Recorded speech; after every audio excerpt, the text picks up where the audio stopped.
meeting allowing public access using the Zoom platform. Members of the public can view this meeting live on Channel 8 or the city's website. Buenas tardes. Interpretación del español, servicios hay para ahora esta noche de esta junta. Por teléfono, marca el 720-386-9023. Use el código 104091 estrella. The city clerk is the host of the Zoom meeting. Members of the public who have registered to speak will be recognized at the proper time. This time, I will call the meeting to order and ask the city clerk to call the roll. Mayor Huseman. Present. Mayor Pro Tem Frank. Present. Councilmember Madera. Councilmember Allen Thomas. Present. Councilmember Noble. Present. Councilmember Guardiola. Present. Councilmember Hurst. Present. Councilmember Grimes. Present. Councilmember Smith. Mayor Huseman, you have a quorum. Thank you, sir. We are looking for a motion and a second to excuse those members not present. Mayor Pro Tem. I'd like to excuse council members Madera and Smith. Councilmember Grimes. I'll second the motion. I have a motion and a second to excuse those members not present. Is there any discussion? Seeing no request for discussion, we will do a voice vote. All those in favor signify by saying aye. Aye. Aye. All those opposed say nay. Motion carries 7-0. At this time, we will do the Pledge of Allegiance. We'd like to invite everybody to stand and join us in the Pledge of Allegiance.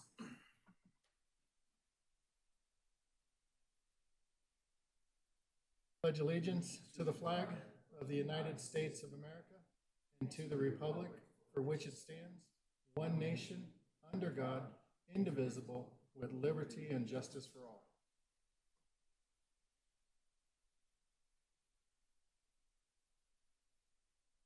All public comment will occur during citizen communication except for public hearings. Persons who registered to speak under multiple items will be allowed to speak multiple times. Does anybody on council wish to amend that policy? Seeing no request to do so, we'll move into citizen communication. Per council policy, citizen communication is the time on our agenda for the public to address council on business and affairs of the city. The city council is not able to hear any comments at this time on land use matters that are before or may come before council. Please reserve such comments for the appropriate public hearing. As a reminder, we take your comments seriously, but do not generally respond to comments until later in the evening. Council must wait until administrative council business to take action in response to citizen communication. Council members can ask questions of speakers if desired. The city needed advanced registration in order to participate in citizen communication for this meeting. If you're currently in this meeting to speak during citizen communication, please listen for me to call your name and the clerk will unmute you so you may begin. If you do not respond or are disconnected, you may miss your chance to comment. Please give your name and address for the record and keep your comments limited to 3 minutes. If a council member wants to ask questions, please ask to be recognized when the speaker is finished. This time we will hear from Trevor Steen, who wishes to talk about school overcrowding. Trevor, you should be able to unmute yourself and you'll have 3 minutes once you begin. All right, hopefully you can hear me. My name is Trevor Steen. I live at 11093 Pitkin Street. My comments tonight are regarding overcrowding at our schools while builders in the area continue to build more homes without seemingly much thought about where the children in those homes will attend school. I myself am the parent of 2 children, one who's starting school this fall and one who will start next year, and I'm concerned about what their school experience will look like if current trends continue. I make these comments after a day of watching developers in our neighborhood erect houses at a furious pace. No doubt we are in a housing crisis exacerbated by the effects of COVID-19. The result is hundreds of new homes being built in our area without sufficient regard for services these new homeowners and renters will consume. Imagine buying or renting a home in the Reunion area, being promised the best schools in the city only to find out it is overflowing, or to find out that your builder lied to you about how all the builders contribute to a fund to support schools and future growth, and that the builders are stopping contributions to the fund one by one. I would also like to thank my neighbors for banding together and collecting a ton of information regarding this topic. And here are just a few highlights. According to Mr. Felton, the principal at Reunion Elementary, the school is at 105% capacity. They're turning the art room and computer room into classrooms for first grade, and he did not have an immediate answer on where the art and computer classes would be held, except that they would be in person and not online. Mr. Felton also stated that there were roughly 120 students who had choiced into Reunion Elementary, and most of these kids come from the Second Creek, district. And if you sent them back to their school, then their school would be in the same situation. Second Creek has indicated that they're around 90% capacity and still allowing for open enrollment as well. And so there's some concern that we should not allow people to choice into a school that is already over capacity. Another very concerning fact was discovered that when Oakwood took over as the master developer in the Reunion neighborhood, they stopped paying into the Capital Facility Fee Foundation that pays a large portion of the cost to build schools in the 27J school district. Other builders have followed suit, and a scary trend that now includes local and Tri-Point builders who are not paying into the fund either. I do understand that Oakwood and other home builders are hesitant to contribute more financially to the neighborhood after the library bill last fall did not pass. And they have privately funded the new Steed school that is being constructed. They may wonder why they should contribute more when residents themselves seem to not be willing to contribute as well. With this in mind, it is still questionable where our money is going and why the builders are allowed to continue to grow the neighborhood without thought towards existing capacities. We seem to be at a tipping point where our schools simply cannot support the builders' lust for development and money. You couple that with the lack of accountability for metro districts and the builders themselves, we have a recipe for things to begin to go downhill quickly. I'm asking the city council to help find a resolution to this problem. At the end of the day, the biggest issue here is lack of transparency as to where our taxes end up, the city, the county, metro district, HOA, et cetera, in a highly complex system that is near impossible for residents to understand or navigate. And I also want to acknowledge that there is a Metro District meeting tomorrow night that may address some of these concerns. Thank you. Thank you, Mr. Steen. Does anybody on council have any questions for the speaker? Seeing none, we thank you for your time with us this evening. Next up is Christy Douglas.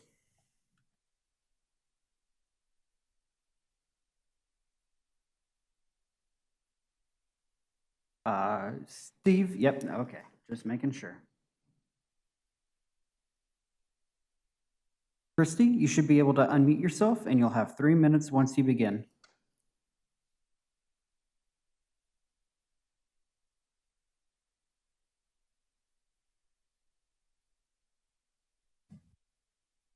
Hi, I'm actually on with Steve, and it took him a minute to get unmuted. I'm going to ask that Steve go before me. Is that all right? Because I want to piggyback on some of the stuff that he has to say. I only have Steve down for registering for the public hearing later in the meeting. I don't have him under general citizen communication, Christy. Oh, I'm sorry, Jillian, I had that on there. It was right before the public hearing. Mayor and council, do you object to allowing Steve to speak? No, he's on. Go ahead and let him speak. All right, you may proceed, Steve. You have 3 minutes. Thank you so much. Okay, thank you. Appreciate that. Thank you, council, for allowing public comment in a hybrid system. I had a request that has to deal with parking. This is in Reunion. It's Reunion Parkway. It's the road that goes around the north side of the big park, right? Right around the road that goes right around the Welcome Center. And it's actually, if you guys would consider putting no parking signs on the right-hand side between 107th and 106th Avenue. The road curves, and it's really hard when folks park on the west side of the road going southbound because it curves, and then you incorporate with folks parking on the north-hand side. And it's just really hard because, if you're parking in front of your home on the right-hand side going northbound, your door opens, so people are trying to make sure that if someone parked on the opposite side, they can get through. And it's really a safety hazard. It's almost like what occurred in front of Frontier Park, where the neighbors, you had to pick one side of the road to park on. And so this is pretty much the same situation. I believe when the builders, when Shea was originally going to build,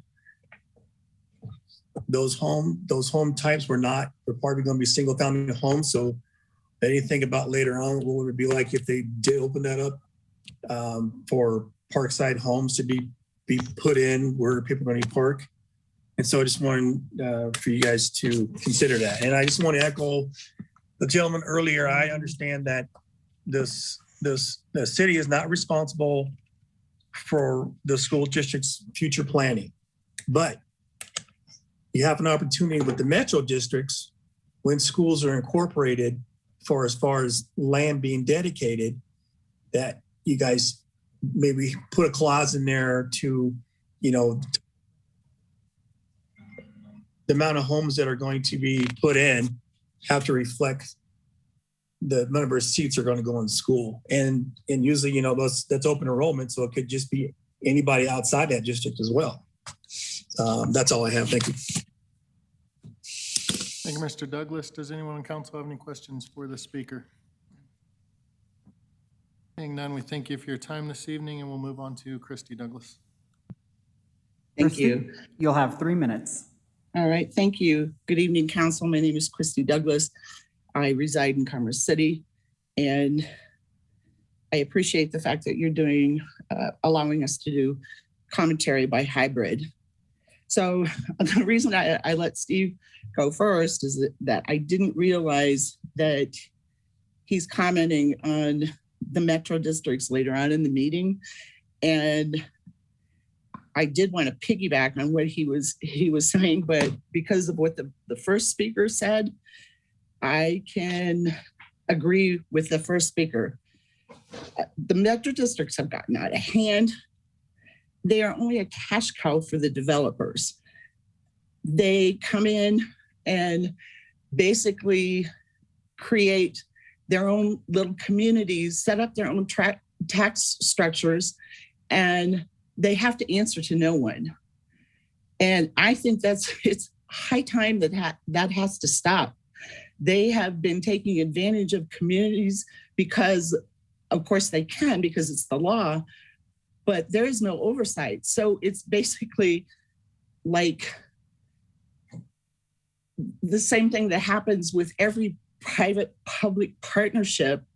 The private part of it comes out smelling like a rose, and they usually are only accessing the pot of gold that lays at the end of the taxpayer rainbow. I really think that has to stop. And they aren't working with the cities, so they are not serving the people that move into the communities. What they're doing is making as much money as they possibly can for themselves. And that leads me into my next topic, and that is the Greyhound Park. I am so disappointed in what is happening there.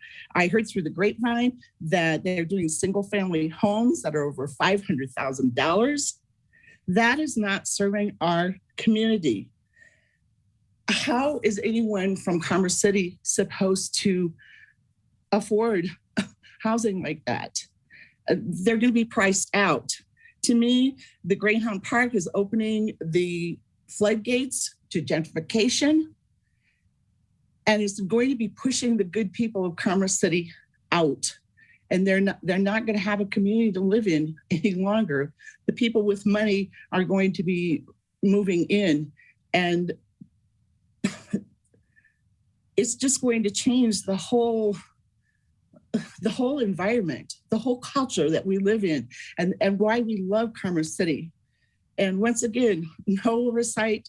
The developer comes in, takes advantage of people who don't know how to negotiate. And I am extremely disappointed in what's happening there. Thank you. Does anybody on council have any questions for the speaker? Seeing none, we also thank you for your time this evening. I'd like to thank all our speakers for speaking with us tonight. If follow-up is necessary, you should expect to be contacted by a staff member. Members of the public were also able to submit comments online and by mail. Written comments received were incorporated into the updated agenda packet. If anyone wishes to speak at a future council meeting, please check the meeting agenda and city website for information on how to register or submit written comments.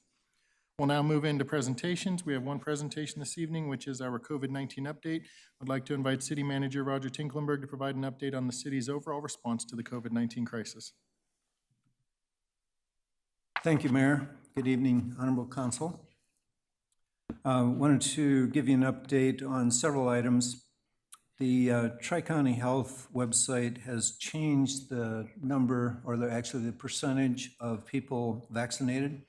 So I'm not sure if the adjustment came due to population change or recalibration of their numbers. But one dose, they're reporting people at 69.5%. 2 doses at 57.6%. And that latter number is lower than it was 2 weeks ago when I reported. During July, we asked employees who have been working remotely to come into the office at least 2 days per week. That seems to be working just fine. There are positions, as I noted before, where employees will have to share desks. And so department directors are working on that to make sure that we coordinate that. On July 28, just a few days ago, the Small Business Administration launched a streamlined application portal to allow borrowers with Paycheck Protection Program loans of $150,000 or less to apply for forgiveness directly through the SBA. And so we have a link in the portal to the city manager's update that provides information on how to go about that. Businesses still needing financial assistance can apply for funds in the Commerce City Micro Loan Program with the Colorado Enterprise Fund. And again, we'll send out the link, to that program so that people can access that. And then depending on the number of variant COVID cases, staff is planning on reopening the Commerce City Small Business Resource Center for walk-ins on Tuesdays and Thursdays, and that would be between 10 a.m. and 2 p.m. It's available at other times by appointment, so people can still get service. In the meantime, any business needing assistance can send an email to the Small Business Resource Center. So that's sbrc@c3gov.com. Then also wanted to give you an update again on the Emergency Rental Assistance Program. $585,000 has been obligated through the program. That leaves $856,667 remaining. The original allocation was just over $1.4 million. Renters can apply all the way up to September of next year, so September of 2022. So far, 65 applicants have been assisted. This is a program that renters can apply for, landlords cannot apply. So again, it's important that renters do apply for that program. That's the extent of my report. Thank you. Thank you, Mr. Tinklenberg. Does anyone on council have any questions regarding that presentation? Councilmember Wadiola. Thank you, Mayor. Where is the information about the renters? Could you send that out also? Sure. So we could send it out to all our contacts? We can do that, yes. Thank you. Any other questions? Seeing none, we thank you very much, sir, for your presentation. Next, we have the Environmental Planning and Policy Monthly Update, Oil and Gas Monthly Update. Would like to invite Dominic Martinelli, Environmental Planner, to make the presentation.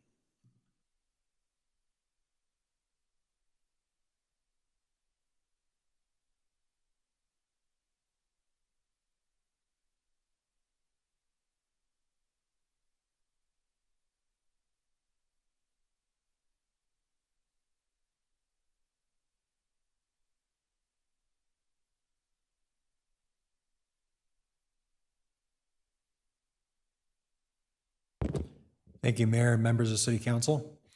I'll be giving the Environmental Planning and Policy Monthly Update for the month of August.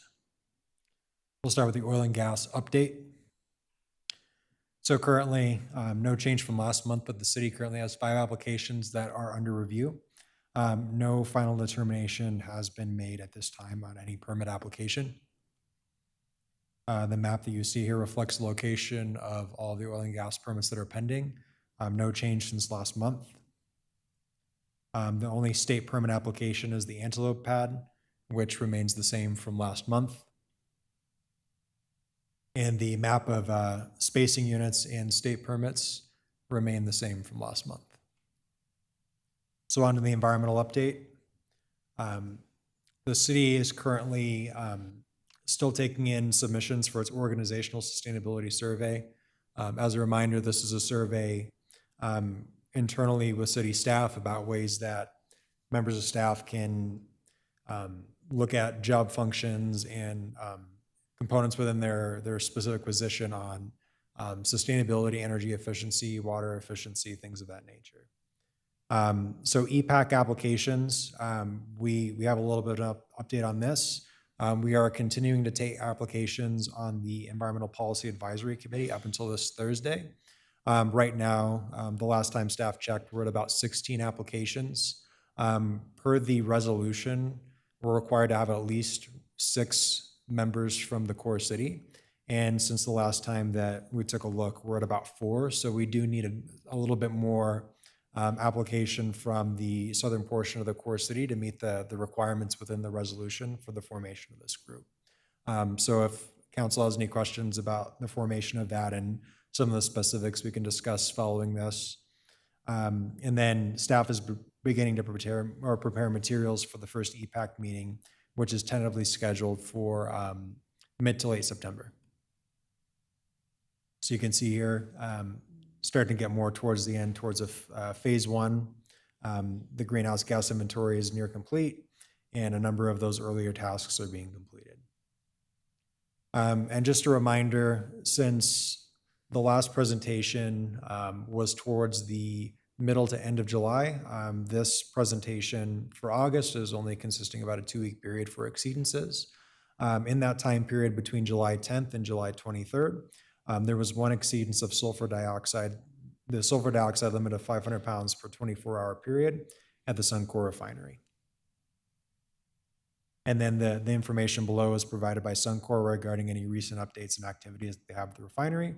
They did provide 3 bullets on community investment with Adams County School District 14, the Kurt Holland Memorial Golf Tournament, and the Rotary 28th Annual Golf Tournament.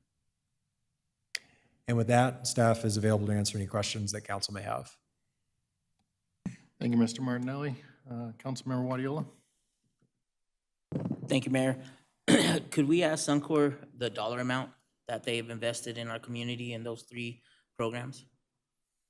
Yeah, let me make sure and go back and see. It doesn't look like it's posted on any of these, but we can provide that information at the next council meeting.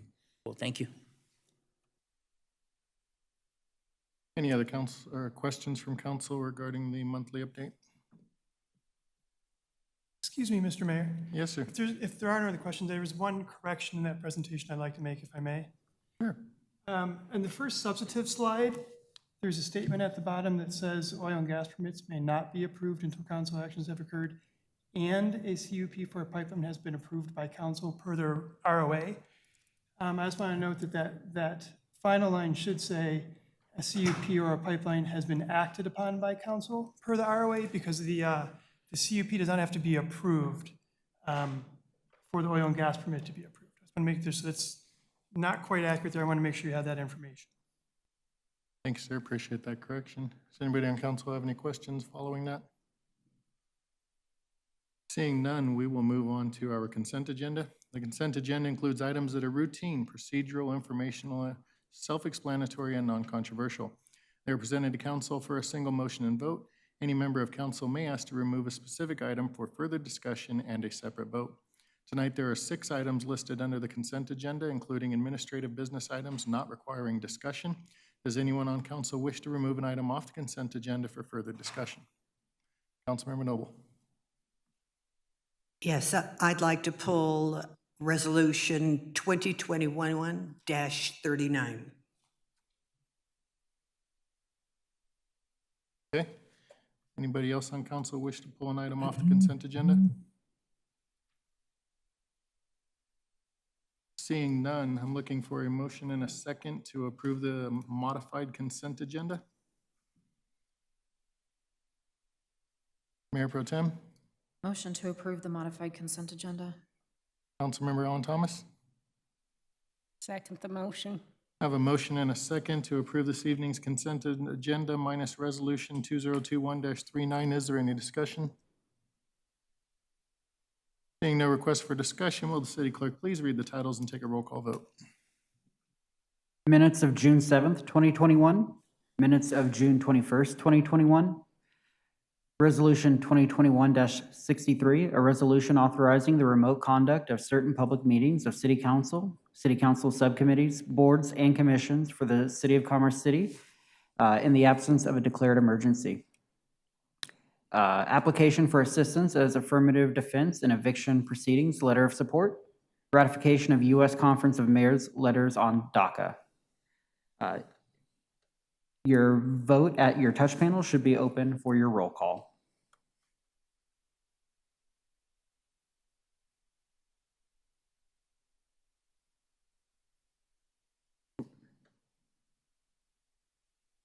Apologies, Mayor, I think you double pressed your button. I've reopened the vote.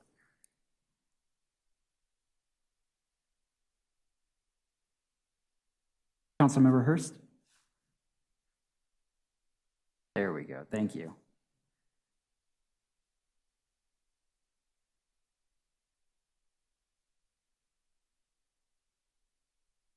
And the modified consent agenda will pass 7-0 with 2 absent. Thank you, Mr. Gibson. Councilmember Noble, you requested to remove Resolution 2021-39 from the consent agenda. The floor is yours. Thank you very much. I pulled this agenda item because it's a $3 million private activity bond that was provided to Commerce City, and Commerce City would be transferring those funds to CHAFA. I would like to understand what the $3+ million could have been used for in Commerce City directly.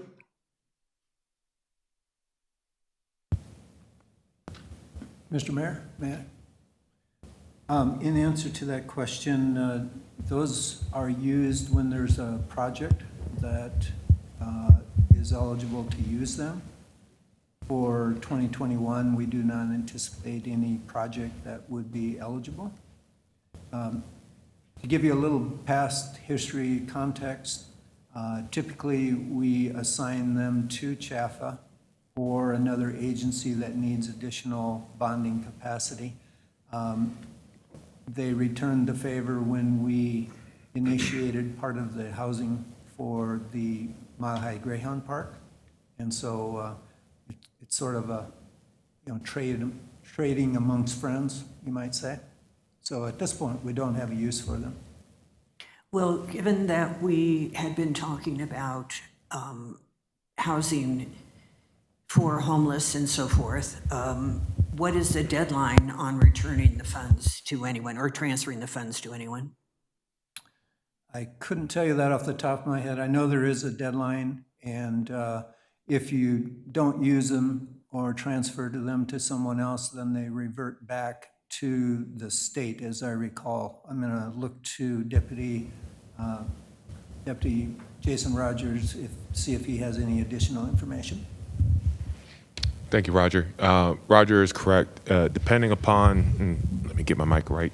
Depending upon the application for use of that statewide balance, there's between 3 different rounds. The one that we are typically working through has an August deadline in which we have to make an assignment. If we're not going to then utilize that assignment of, in this case, $3 million, then those funds are returned to CHAFA by the end of the year. It seems like it would be useful to know in advance when we have this money coming in so that we could perhaps plan projects that would make use of it to benefit our residents directly. I'm also wondering that if we decide to transfer the funds to CHAFA, are there any requirements that we can attach to these funds that CHAFA must comply with, whether it's using it in Commerce City directly or whether it is being responsive to complaints, for example, taking particular, paying attention to their properties here in Commerce City and so forth. So thank you for those questions, ma'am. And if I may have some latitude to answer your first two questions, this may be helpful for you. So private activity bonds are specifically to fund privately developed projects. So when we think about homelessness, when we think about affordable housing, when we think about, and I'll get into a list of other identified uses the state allows for you to apply PABs, right? They have to be driven by the private developer or by a developer in request of those funds. So for a use of a local government or a local governmental entity, it's not for us to be able to assign it towards those type of projects. So once again, we have to have a private partner to help us with those.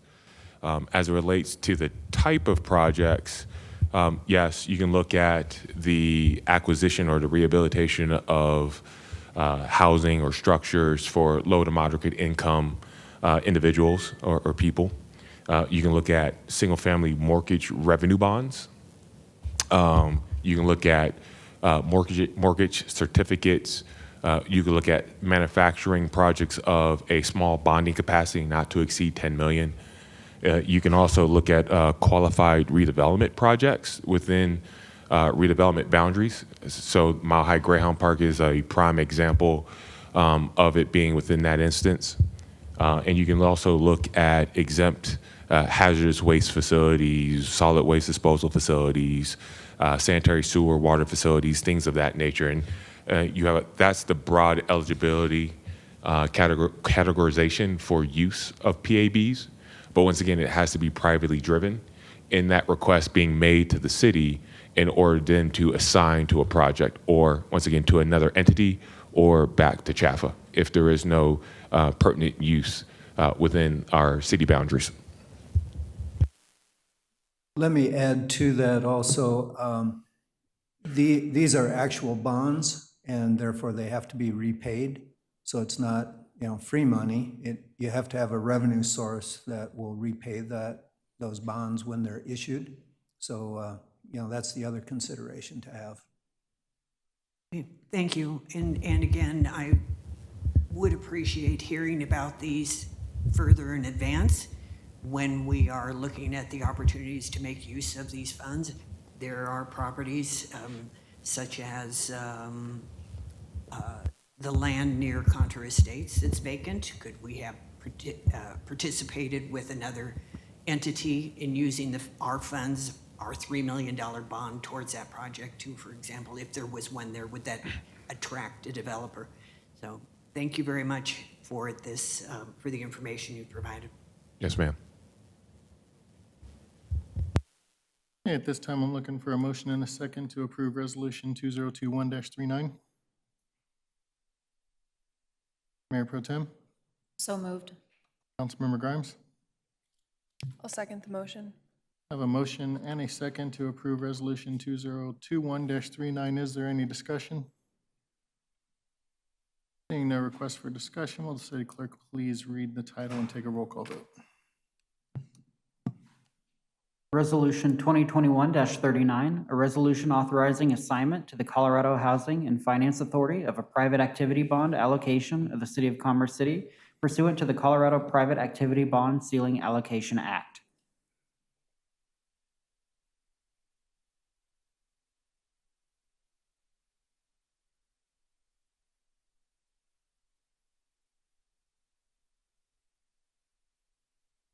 I think we're all waiting for you to call us by name to give our vote. Your touch panel should be open. Thank you.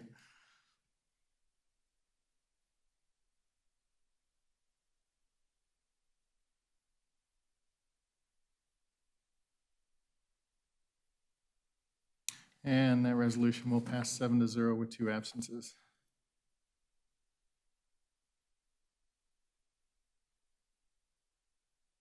Next, we're going to move on to our public hearings.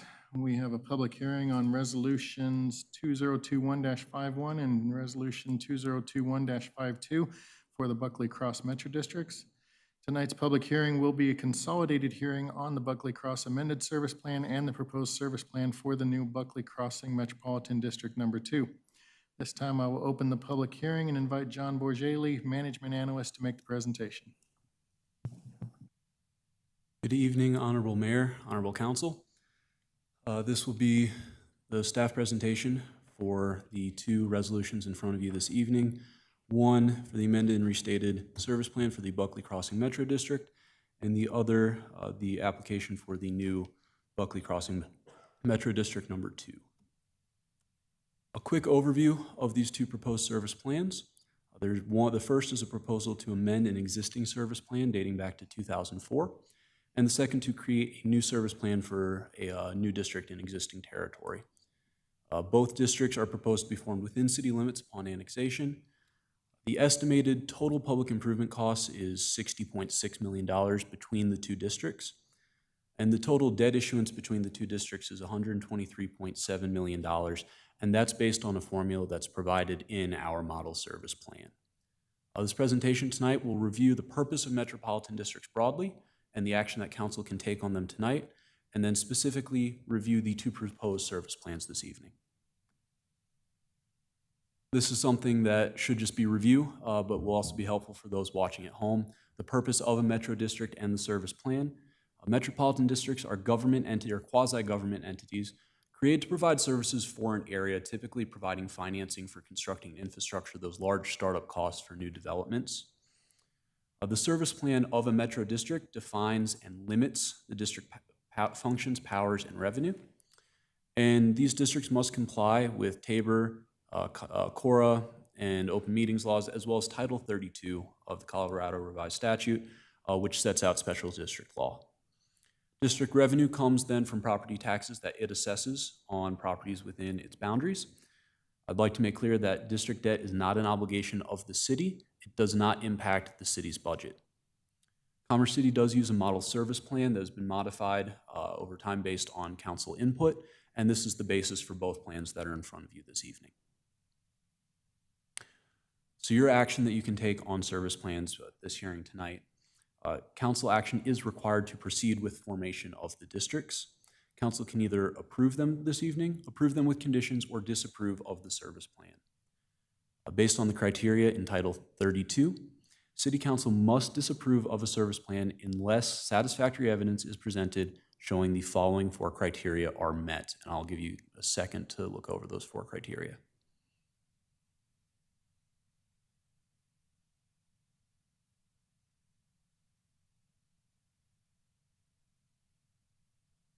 This is just an overview of some of the basic elements that most service plans include.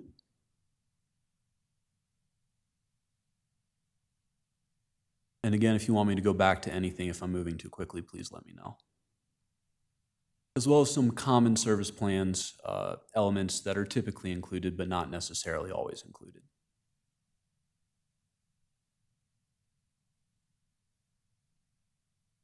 Moving specifically to the two in front of you this evening, Buckley Crossing Metropolitan District and District Number 2. You can see we're boxed in 120th Avenue to the north, 112th to the south, Buckley Road to the west, and E470 and Tower Road to the east, with High Plains Parkway running between the two districts. The first one tonight is Buckley Crossing Metropolitan District. This is an amended plan. The original plan was approved in 2004. When this plan was approved, things looked very different, and now that the applicant is ready to move forward with development, they need to update the plan, bring it into compliance with our current model service plan, as well as update their financial plan and service plan. Currently, it's approximately 229 acres.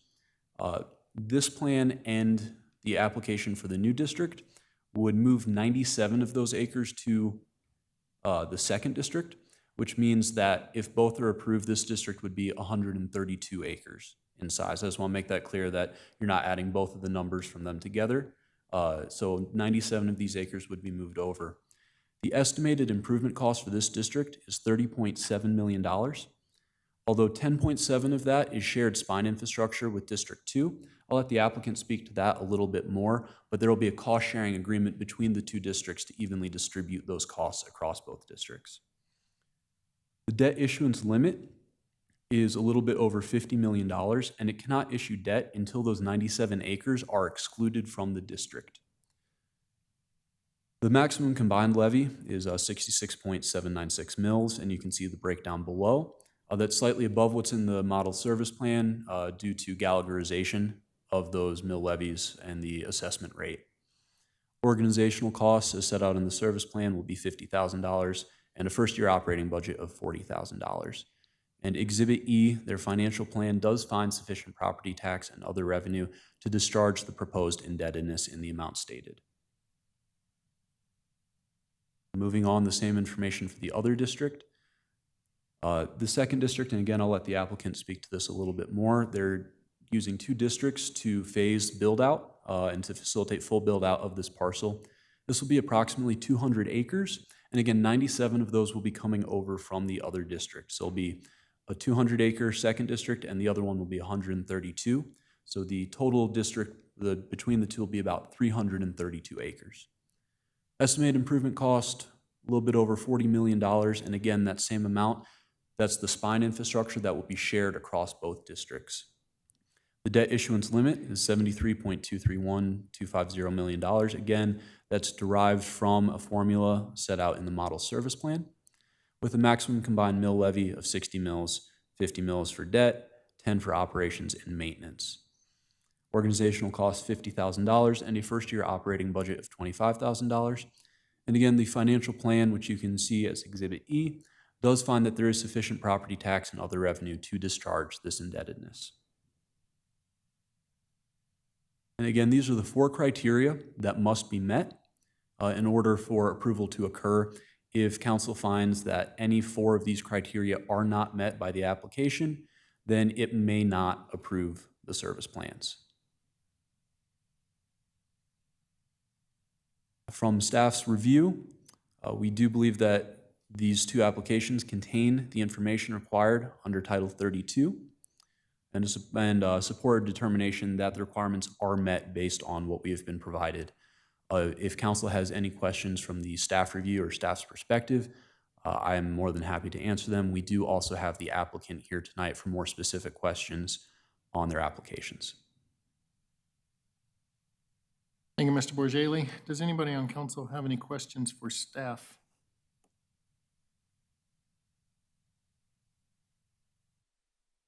Councilmember Hurst.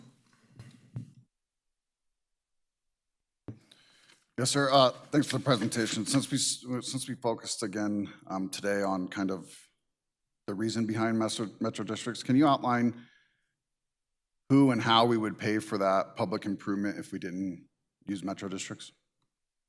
Yes, sir. So metro districts allow a developer to essentially use the promise of future tax revenue that they will collect as collateral for a debt issuance on more favorable terms than they would otherwise be able to obtain.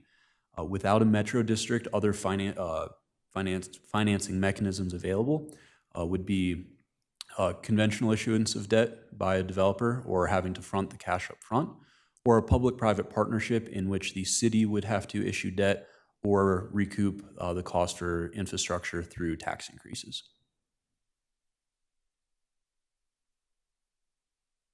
Thank you. Are there any other questions for staff? Seeing none, would like to invite the applicant to come forward and address council.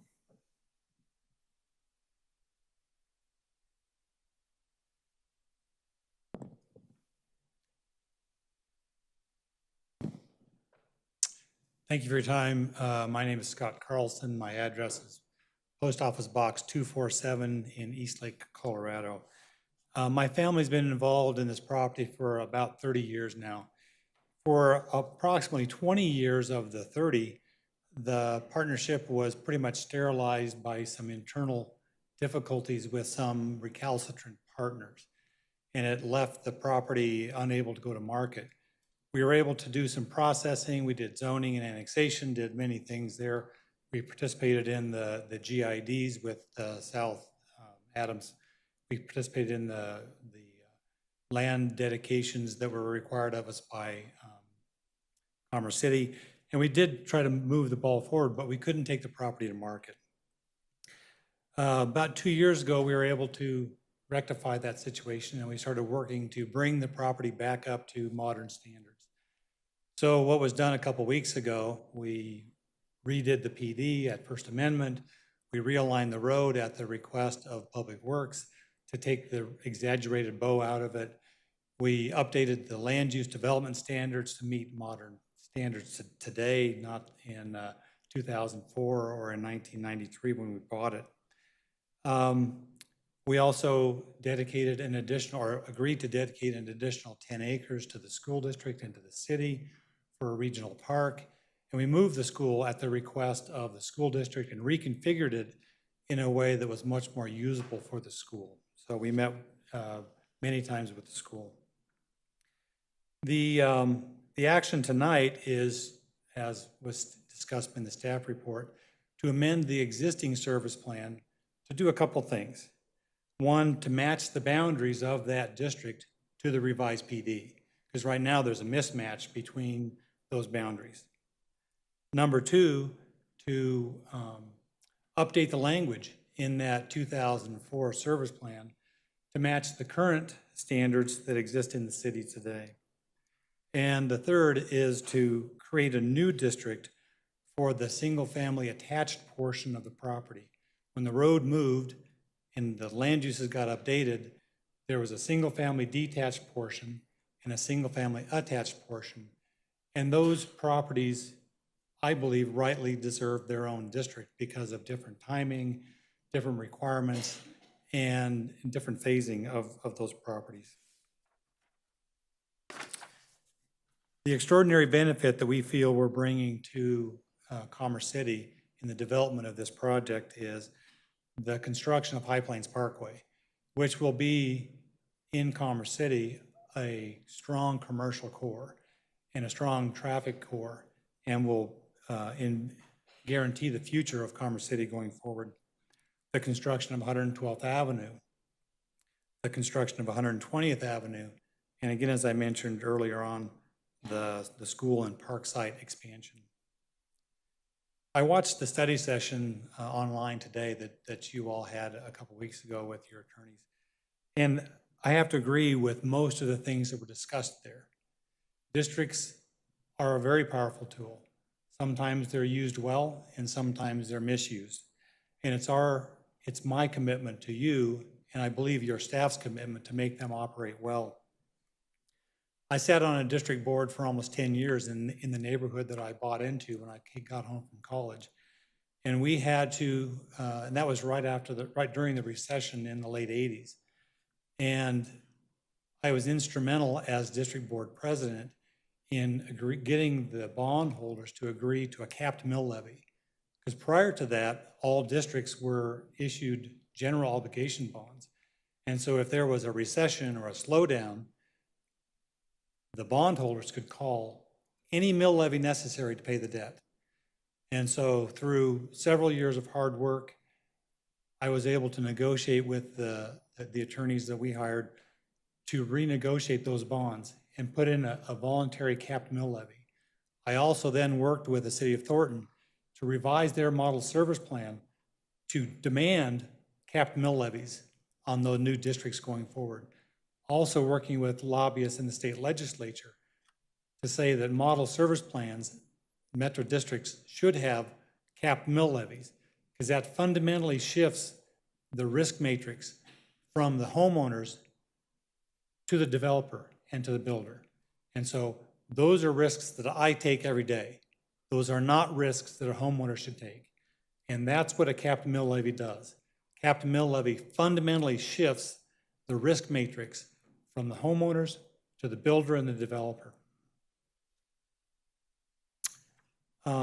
After watching your study session, which was really good, there are three things that I wanted to put on the table right out of the gate that I agree with and think we should implement that are not in the current draft, but we would voluntarily put into the service plan. One is to reset both districts Gallagherized adjustments to 2021. Right now, since the original Metro District was formed in 2004, the Gallagher adjustments have raised it to about 55 mils. My goal is to have these districts be seamless, fair, and apply to the property so that the people who live there don't know that they even exist. So we would propose that the 55 mills that exist in the existing Metro District be backed up to 50, and that the Gallagherization adjustments start from today. And so we would voluntarily drop the Gallagherized adjustments that have existed to date. Number two, we would agree to a full cap of 50 mils forever. And so right now, in most model service plans, when the AV, when the debt gets to 50% of AV, the mill levy cap falls off. And I think that creates problems down the road. And being that my family's been here for over 100 years, and I hope that my children live here another 100, I'd rather not see a problem exist, even if it's 10 or 15 or 30 or 40 years out. So I think that a perpetual cap on the mills at 50 mils for debt, 10 for O&M, is an acceptable thing to put in the service plan. And last, I believe that the ability to tax for this district should sunset in 40 years, period. If there's a refunding, the sunset is 40 years from today. So whatever happens, the ability of this district to raise revenue through taxes sunsets in 40 years for debt. The O&M can go on. It might be used for parks. It might be used for sidewalks. It might be used for different things. But for debt, everything ought to fall within that original 40-year time horizon and then sunset and go away. And I believe that those things protect the future residents of the city of Commerce City, which is a city that I've been associated with for a long time, not as a resident, but I remember going to Adams City for wrestling matches, for football games, for all kinds of different activities. So I believe that those things are reasonable to let this project move forward. And I appreciate your time, and I'm here with my team to answer any questions you may have. Thank you. Thank you, Mr. Carlson. Does anybody on council have any questions for the applicant?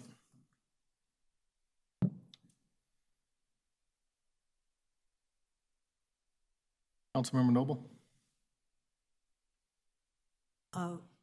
What could you offer as well?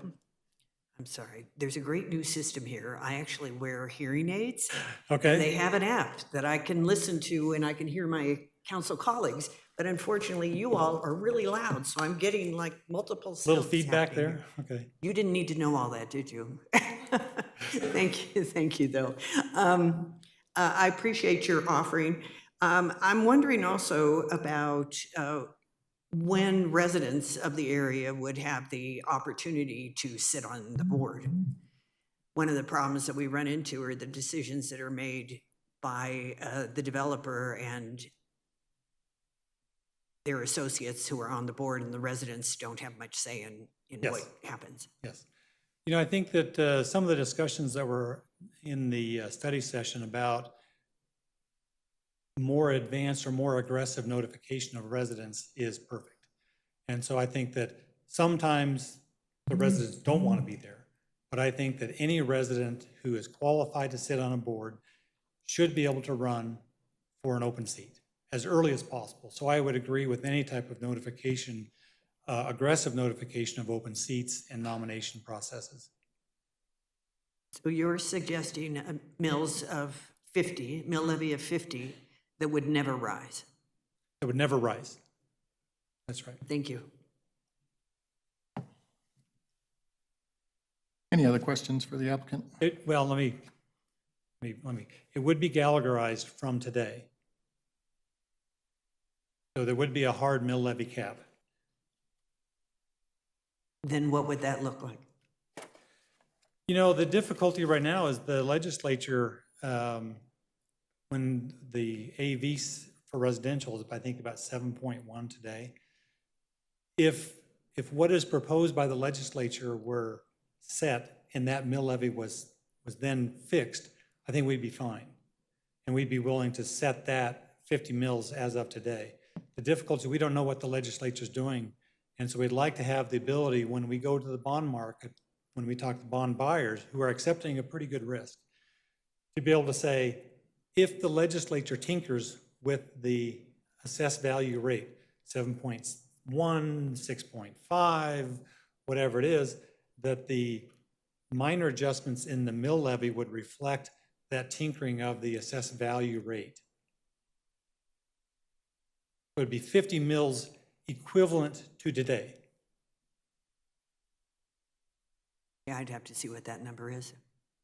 And also, I when think you're we looking could- at your mill levy, does it includes infrastructure and homes? No, just infrastructure. Just infrastructure? Yes. Thank you. Before I move to Councilmember Grimes, I'm a little confused. It was my understanding that the voters repealed Gallagher in the 2020 election. I think it was a modification. I don't think it was a repeal. I think the repeal, again, there might need to get somebody else, but that we can have Joan Fritchie, who's my attorney, answer that question.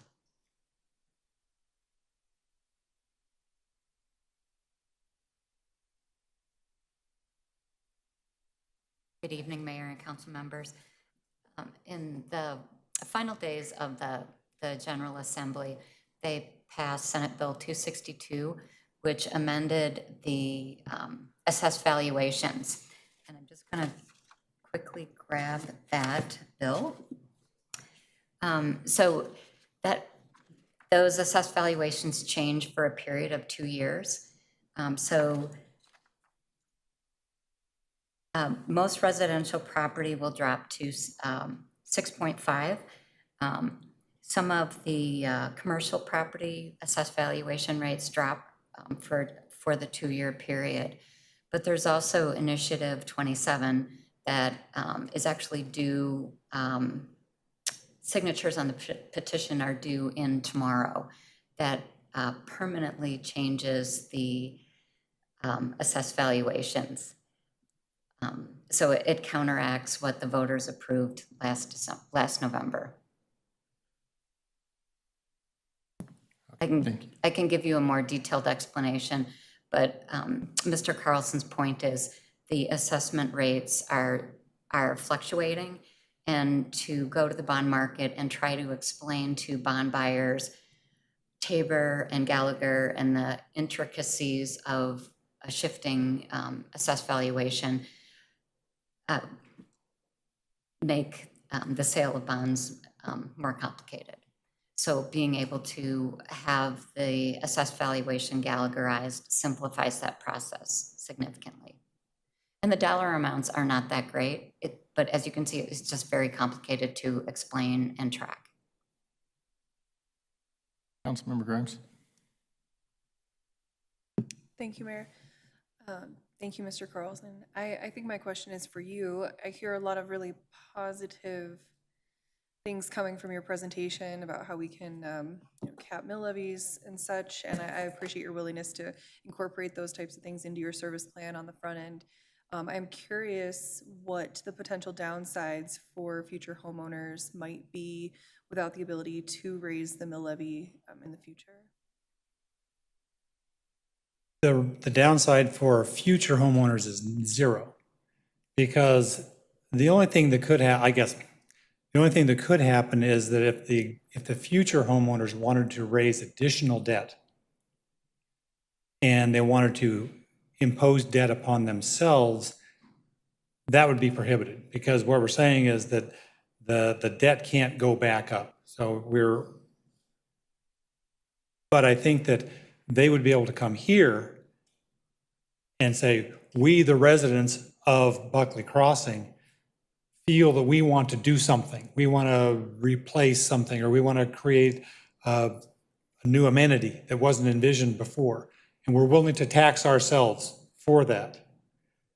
I would suspect that if it's a voluntary tax that's supported by the majority of the residents, that's something you all, given your responsibilities and duties, would, or your subsequent boards, would be willing to do.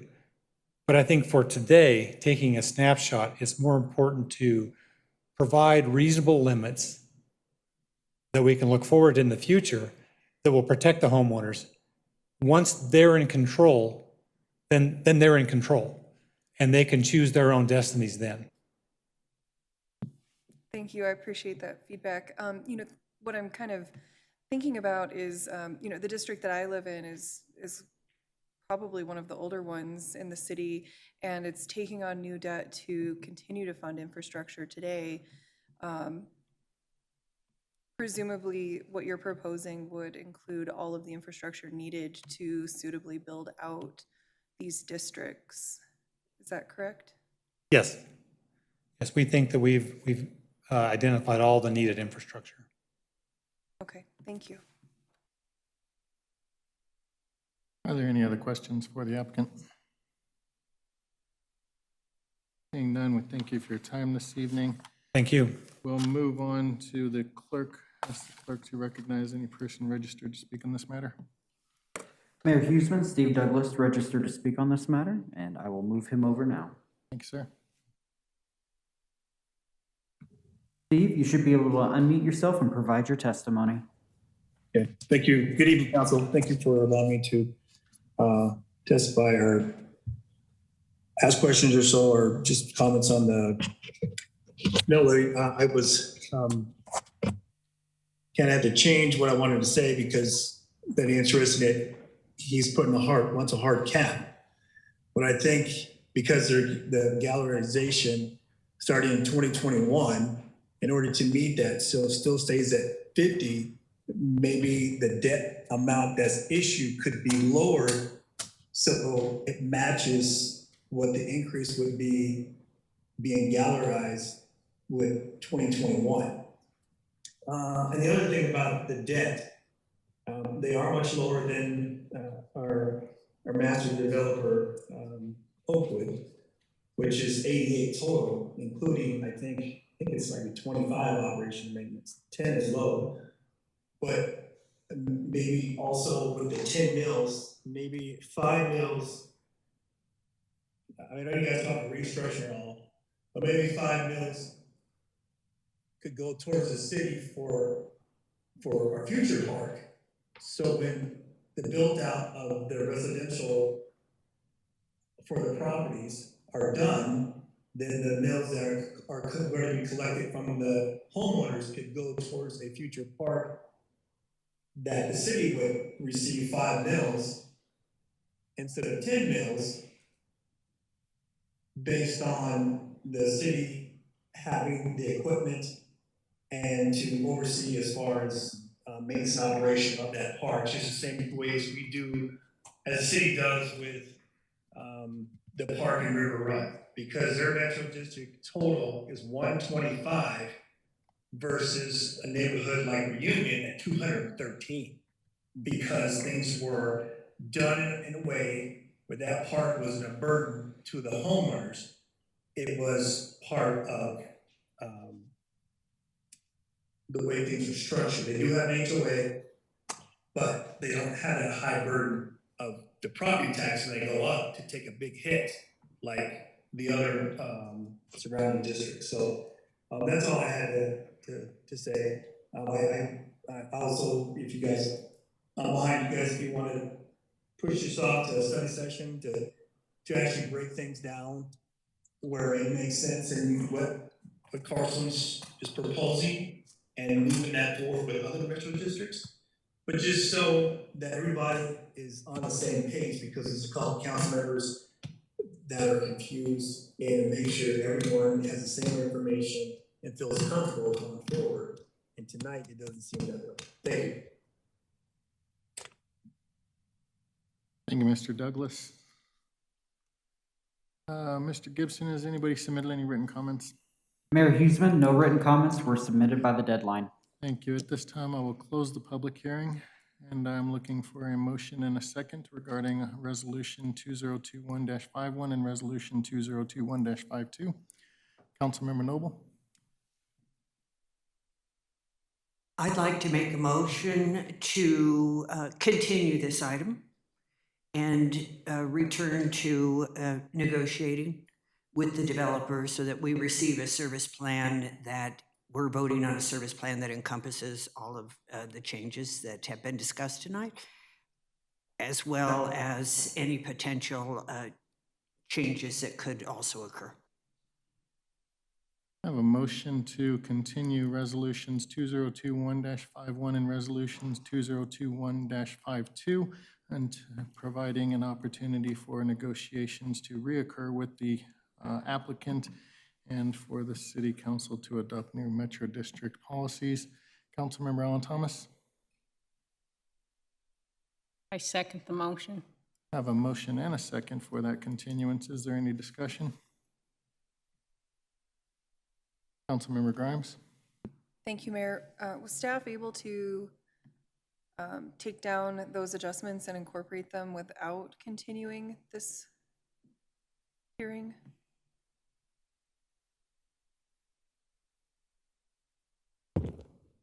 I would defer to the city attorney's office on that. I think it would be best to continue this, if that's the direction council wants to go, if they want to incorporate those changes and allow for renegotiation and rewriting and bringing it back to council rather than trying to do this on the fly. That's correct. It would have to be continued. Thank you. Is there any other discussion? Mr. Mayor? Yes, sir. The request I would have is that you give us some direction in terms of overall policy that you want to address. You know, what issues you would like us to focus on? Councilmember Noble? I'll defer to the mayor for this. I believe we had during our study session, we had suggestions on certain policies that we wanted to see incorporated into our master draft service plan agreement that would go out there. So I think that attempting to incorporate some of those ideas in there, while I greatly appreciate the applicant's desire and willingness to view that meeting and incorporate some of those changes voluntarily into that, I think Councilmember Noble is requesting that we look at this application as a starting point for incorporating those procedures. Is there any other discussion? Seeing no other request for discussion, we will do you want roll call or you want voice? You tell me. I'm here to please you. We can do a voice vote. Voice vote? Okay. All those in favor of the continuance signify by saying aye. Aye. Aye. All those opposed say nay. And that is going to pass unanimously.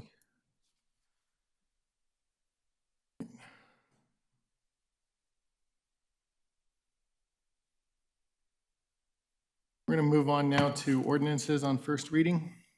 We have the first ordinance is going to be 2341, Administrative Process for Civil Infractions, Nuisances, and Business Licensing. This ordinance was presented to council at a study session on July 12th. Does anybody on council have any additional questions for staff? Seeing no requests for discussion or questions, I'm looking for a motion and a second to introduce by council as seated and approve on first reading ordinance 2341. Mayor Pro Tem. So moved. Councilmember Wadiola. Second. I have a motion and a second to introduce by council as seated and approve on first reading ordinance 2341. Is there any discussion? Mayor Pro Tem. My bad. Seeing no request for discussion, will the city clerk please read the title and take a roll call vote?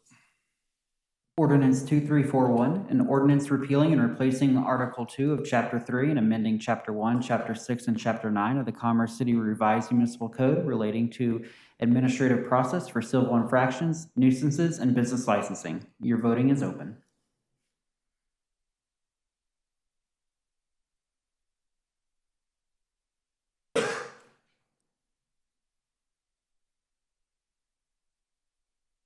And ordinance 2341 is introduced by council, is seated and approved on first reading unanimously, 7-0 with 2 absences. We will now move on to ordinance 2342 for the 2020 electrical code. Would like to invite Jason Rogers, Deputy City Manager, to introduce the presentation. Thank you, Mayor. What I would like to do is take an opportunity to introduce an employee that's not new to city staff, but is new to council. Who is joining us tonight is Brian Foley. He is our new chief building official that joined us back in April. He comes to us from Fairfax County, Virginia, one of the fastest growing counties in the country, and has a plethora of experience of dealing with complex and I would say somewhat complicated or convoluted projects, depending upon the day, that will be of a great benefit to us here in the Building Safety Department. With that, I'd like to transition over to Mr. Foley. Good evening, everyone. Thanks for having me here. It's an honor. I will give you a full bio someday soon. I think it's in a study session coming up next month. But let's get to the to this particular item. We're talking about the adoption of the 2020 National Electrical Code. But before we get there, I want to talk about our currently adopted codes that were adopted back in summer of 2019, almost 2 years ago. Just quick, brief run through. For new commercial buildings, we have the 2018 International Building Code. For alterations to existing commercial buildings, we have the 2018 International Existing Building Code. For residential, and that includes all trades, mechanical, electrical, plumbing, we have the 2018 International Residential Code. You're seeing a theme here, I'm sure. For energy conservation, 2018 International Energy Conservation Code. And I'll go on, there's the International Plumbing Code, all 2018, Fuel Gas Code. And then finally, there is the 2017 National Electrical Code. One of these doesn't look like the others. And we'll talk about that right here. All the international codes are promulgated by the International Code Council, but the National Electrical Code is developed by the National Fire Protection Association, or the NFPA. And they are all, both of them are on 3-year cycles, but you can see that those cycles are off by a year. And you can see that the 2021 International Code, which was just recently published, does not correlate with the 2020 National Electrical Code. And we are required by the state to adopt the National Electrical Code 1 year after its publication. The rest of the international codes are up to the municipality as to when and which codes to adopt. I want to talk a little bit about how the electrical provisions for residential construction are in the code. There's an agreement between the NFPA and the ICC to take all of the residential electrical provisions and publish them into the International Residential Code.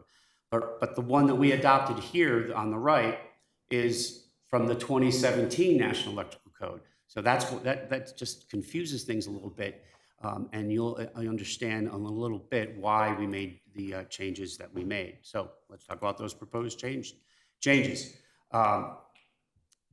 The requirement comes from DORA, and we must follow the state. We had a deadline that was August 1st of 2020, but it was extended due to COVID. This does require the update to both commercial and residential construction. We do not have any statewide amendments, and we are not allowed to weaken the provisions. We can make them stronger, but we cannot weaken them. So in the code adoption, on the commercial side, it's really easy. We just simply change the addition from the 2017 to the 2020. Pretty simple adoption. But on the residential side, we have to do something a little different. We have to delete the electrical chapters out of the residential code, and then instead refer the designers to the 2020 National Electrical Code. The exact same provisions, just presented in a different code as a duplication. So you may ask, what is this going to do for us here in Commerce City? I'm going to just give you some of the major changes. You all have surge protectors at your computers, right? Maybe at your TV or your DVDs. Now the code requires that they be whole house surge protectors. Now you're not required to go back and edit all of your or make changes to your existing construction. This is for new construction day forward. Now dwellings are required to have emergency shutoffs for the protection of first responders during an emergency. So if firefighters show up on the site and they merely have to go to the external, on the outside of the house, turn the electrical off, and they're safe to enter without fear of electrocution. You're all familiar with the test reset button. Those are called GFCI, ground fault circuit interrupters. And right now they're required in many different locations. Those have been expanded a little bit to include any outlets, receptacles as they're called, dryers and ranges, and in marinas. And I may be new to Commerce City, but I'm pretty sure we don't have any marinas here to worry about. You may have been in a new house and tried to plug in an appliance and noticed that it's a little bit harder to get in. You need to use some of your adult knowledge to get to plug that in. These are for resistant tamper resistance. They're required in all dwelling units now, but that has been expanded to hotel common areas, dormitories, and assisted living facilities. One more major change is we all know that water and electricity does not do well together. So there are new restrictions for receptacles within a bath or shower area. And then there's a whole laundry list of other ones that the electrical nerds will probably enjoy, but I don't want to waste your time with them. And any questions you might have, I'm happy to answer them. Thank you, sir. Appreciate that presentation. Gonna have to keep my eyes on Jason. Looks like he's trying to recruit an all Virginia team. Just a little bit. Right. Does anybody on council have any questions for staff regarding the adoption of the new electrical code? Councilmember Alan Thomas. Thank you, and thank you for the presentation. This is mainly questions for staff, but I'm just curious, how many building inspectors does the city currently employ?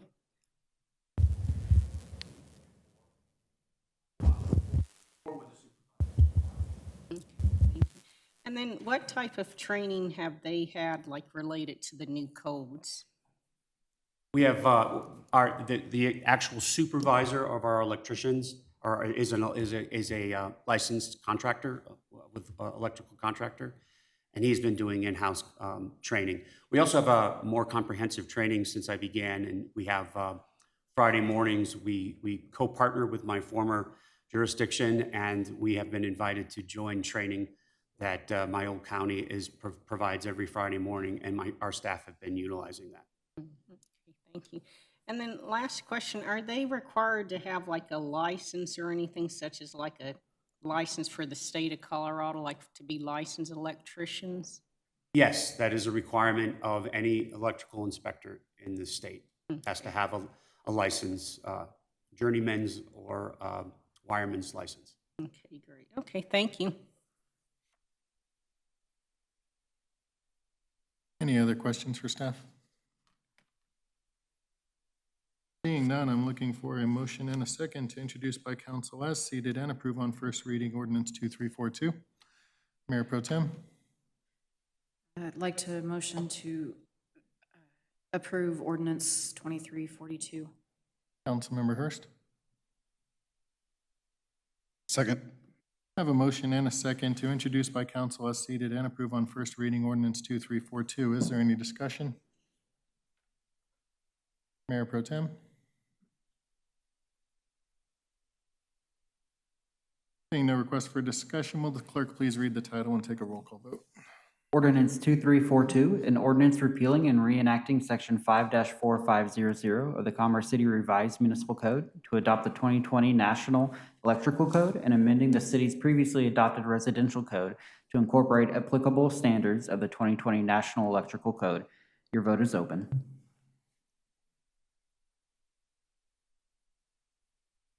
Councilmember Noble? Thank you.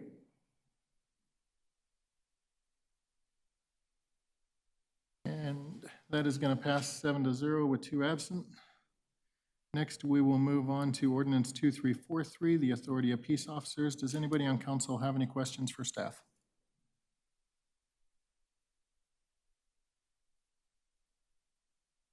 Seeing no questions, I'm looking for a motion and a second to introduce by council as seated and approve on first reading Ordinance 2343. Councilmember Hurst. So moved. Councilmember Allen Thomas. Second the motion. I have a motion and a second to introduce by council as seated and approve on first reading Ordinance 2343. Is there any discussion?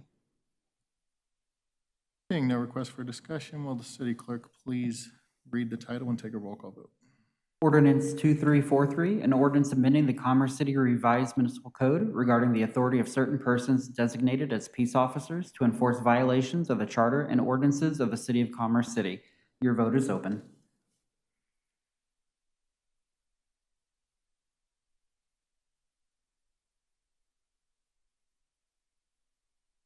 Councilmember Grimes? Thank you.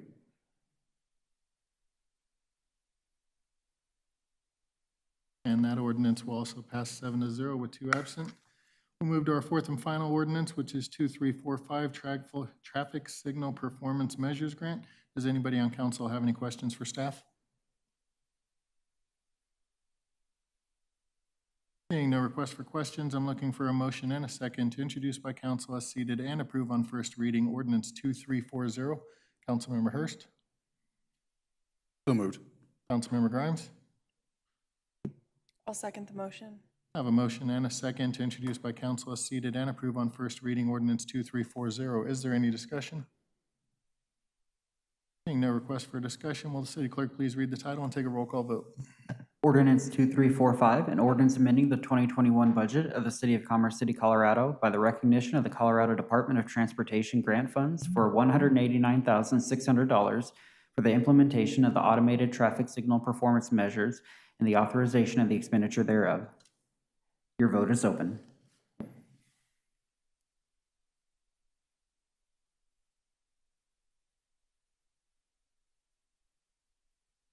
And Ordinance 2345 will also pass unanimously 7-0 with 2 absences. And I do apologize for the confusion on that. I'm looking at 2 different numbers in here.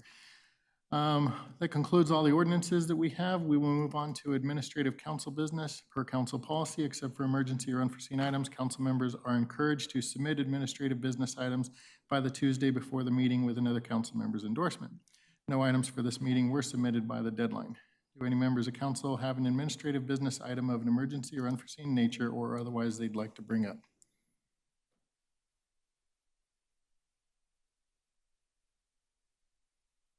Councilmember Noble. Thank you very much. I have a couple of items. First of all, I would like to request that I be added to the Boards and Commissions Committee. There are 4 members, and I would make it 5.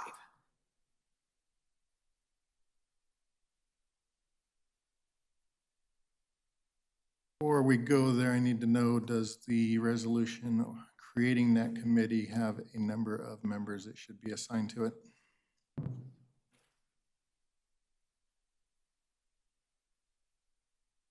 I'm not prepared to answer that off the top of my head, Mayor. Let me see if I can do some digging real quick. Okay, can we circle back to that item, Councilmember Noble, whenever we figure out what the proper motion for you to make is? Sure.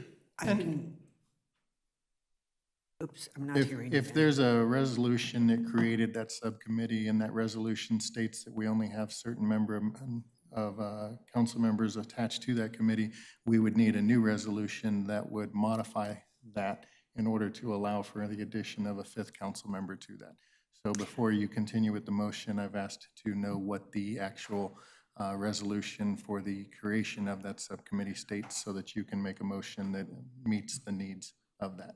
While we wait for the city clerk or the deputy city attorney, who are both racing to find this answer, to come up with the answer, if you'd like to move to your second administrative council business item, we can circle back. Just for your edification, Mr. Mayor, I'm going to take a look at council policies and see if that also has a limitation or dictates something with that regard. Just for the record, we have discussed this in the Policy and Governance Committee meeting as well. Okay. So I have questions about the Commerce City Police Department that has come up among constituents. And there are either misconceptions or folks are rightly concerned about what's happening in the north. And one of the problems that I see is that it gets me back to the same issue I've had ever since I came on the council in December of 2019, is that we have no data about, in detailed data about what occurs in our community, so that we can see where there are problem areas, where we might need to bring in other services that could help police officers in that area and so forth. One of the reasons I'm bringing this up tonight is because there was a mailbox break-in, and I wanted to clarify whether the police department has anything to do or can do about mailbox break-ins if they follow up with that on a law enforcement level.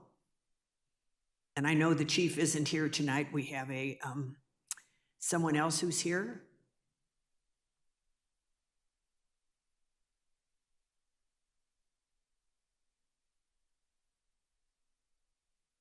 Good evening, Council. First question related to the mailbox theft.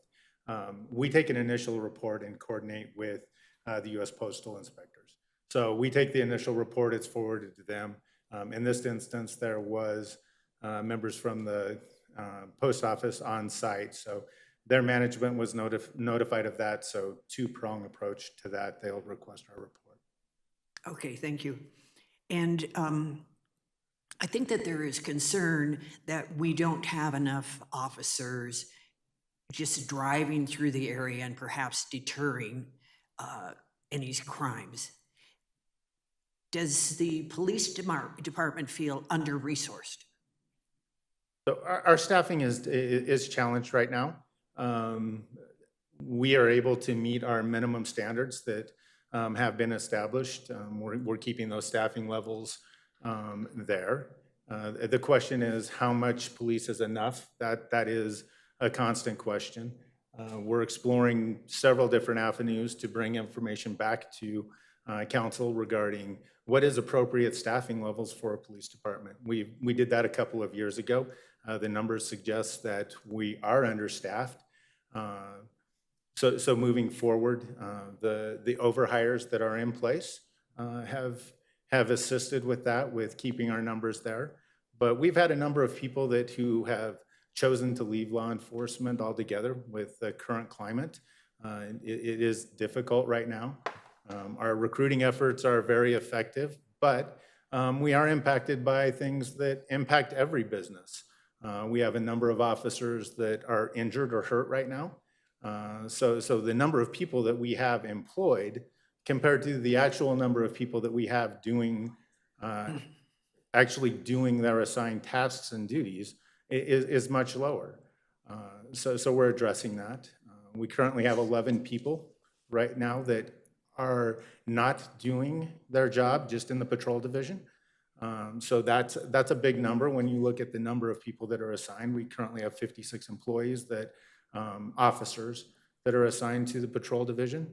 11 of them are not doing their job right now because of injury. 6 of them are in training.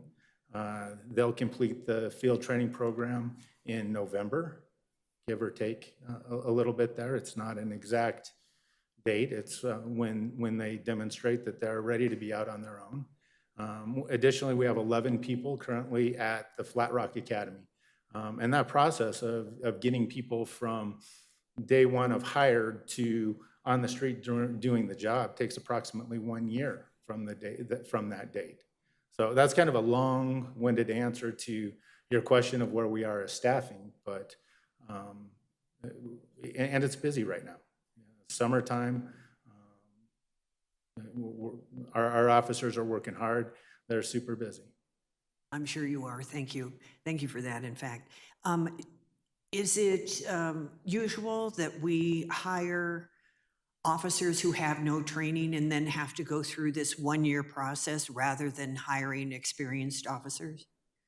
Yeah, and as far as success, that seems to be the best avenue right now. We recently have hired 3 officers that have experience in other agencies, brought them in, highly qualified, looked like the right people. 2 of them have resigned because they've chosen to no longer remain in law enforcement. Both of them came, and after experiencing how busy Commerce City is and with the current climate in law enforcement, made the decision with their families to leave the profession. What is the climate in law enforcement that you're referring to? Well, some of the recent legislation is extremely difficult. COVID, all of the protocols and our ability to take people to jail has had an impact. The public perception is difficult right now. It's not overly positive at times. There are certainly pro-law enforcement supporters out there, but the narrative at times is that is negative towards law enforcement. What is the difficulty in jailing people? COVID requirements have greatly reduced our ability to take people to jail. It was a hotbed for COVID, so getting everybody out of jail that didn't need to be there was a priority throughout the state, throughout the nation.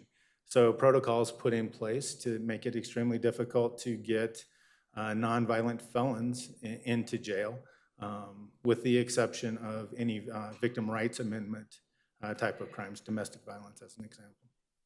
Well, I, for one, am very supportive of your efforts, so thank you very much. And I appreciate you answering the questions on the spur of the moment like this.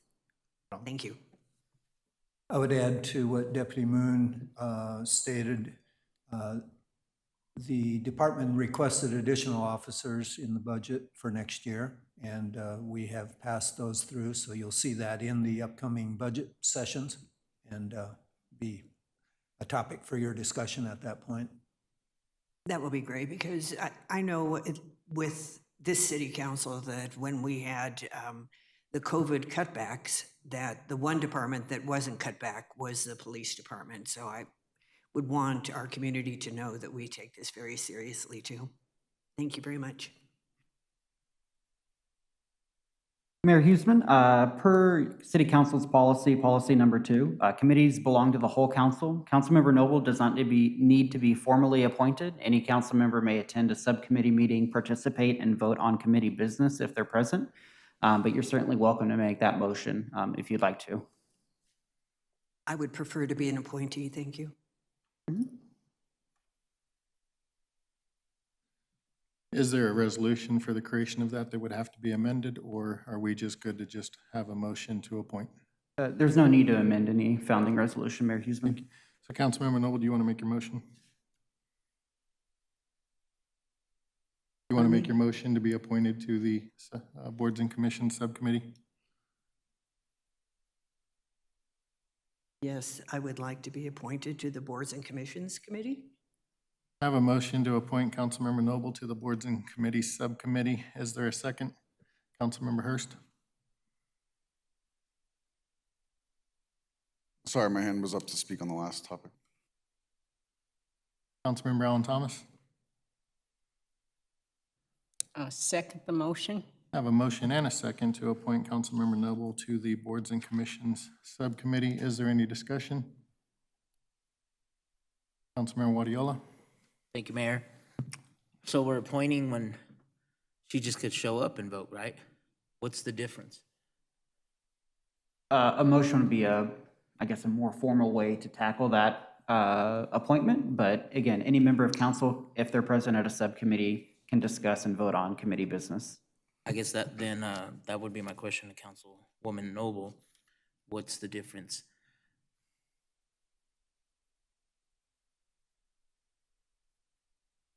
I'm sorry, I didn't hear what you said. I was just saying, what's the difference between an appointment and showing up and voting with the rest of us? Guess I don't get it.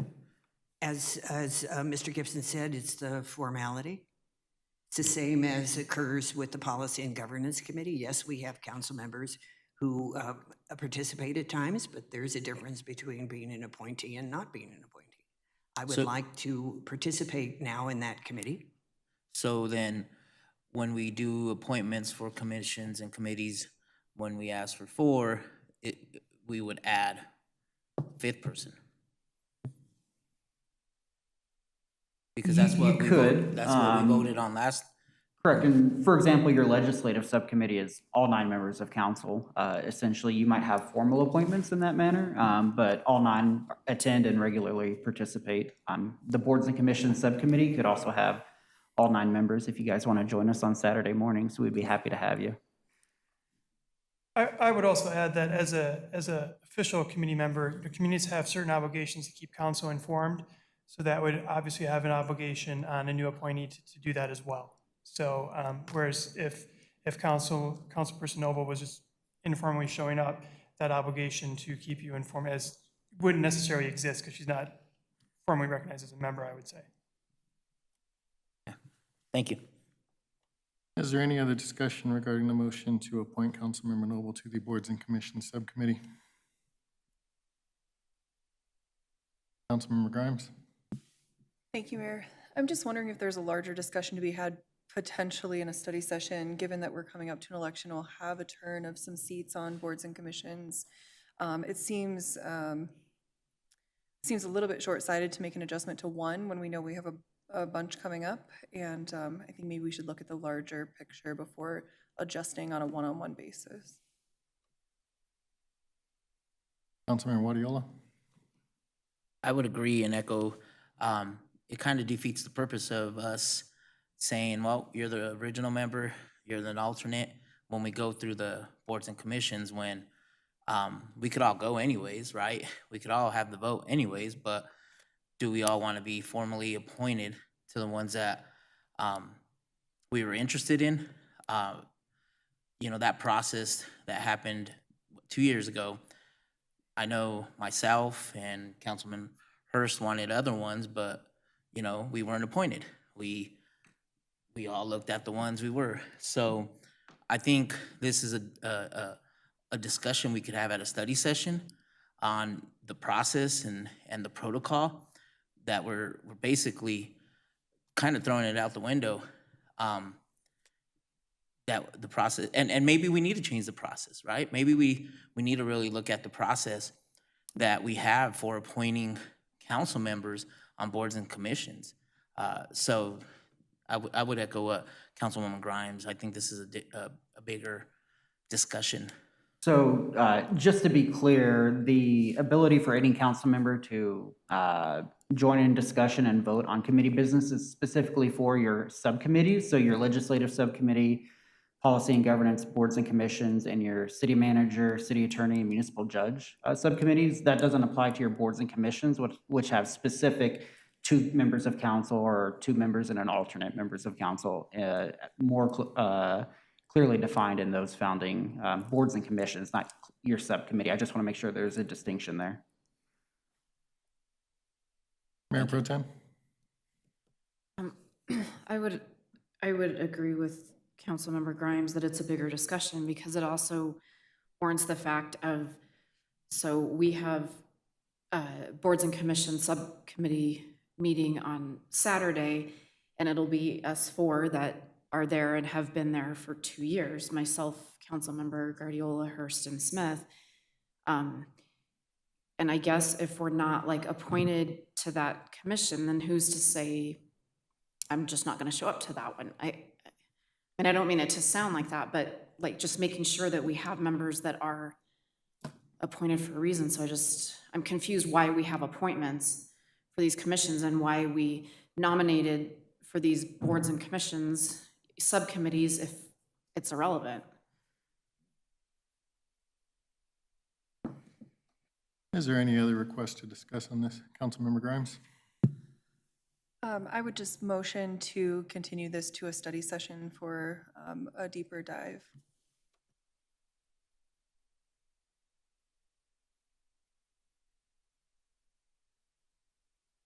So we already had a motion and a second on the table, I believe, and then this was a different motion not to amend that motion. My motion is really separate from the original motion. Okay, so that would not be timely at this point. Councilmember Noble? I believe that this is the typical boards and commissions resolution with two members and one alternate. There are currently 4 members on it, so I thought it would be useful to have a 5th person. And I also had an interest in it as well. But that remains the case. Councilmember Wadiola? Thank you, Mayor.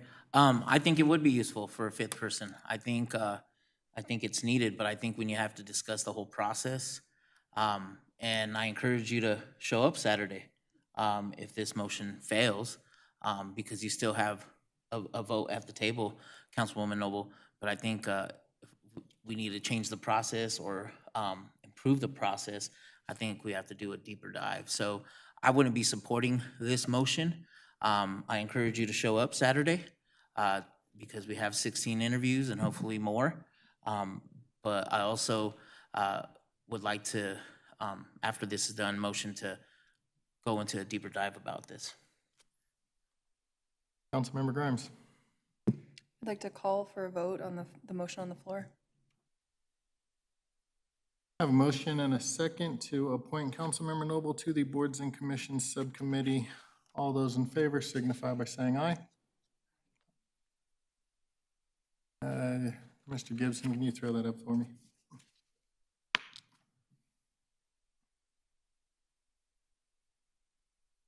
Your vote is open. We're going to do What was that, sir? we're going to do a roll call vote. Thank you. Yep, it should be open, sir.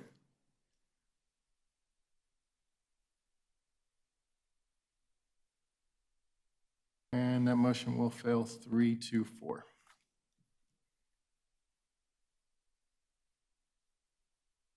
Is there any other administrative council business? Councilmember Wadiola?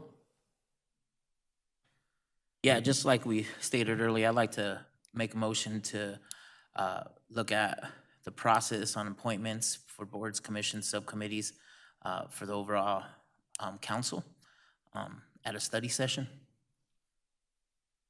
I have a motion to direct staff to prepare and deliver a study session to discuss and look at the council subcommittees and commissions appointment process. Mayor Pro Tem? I'll second.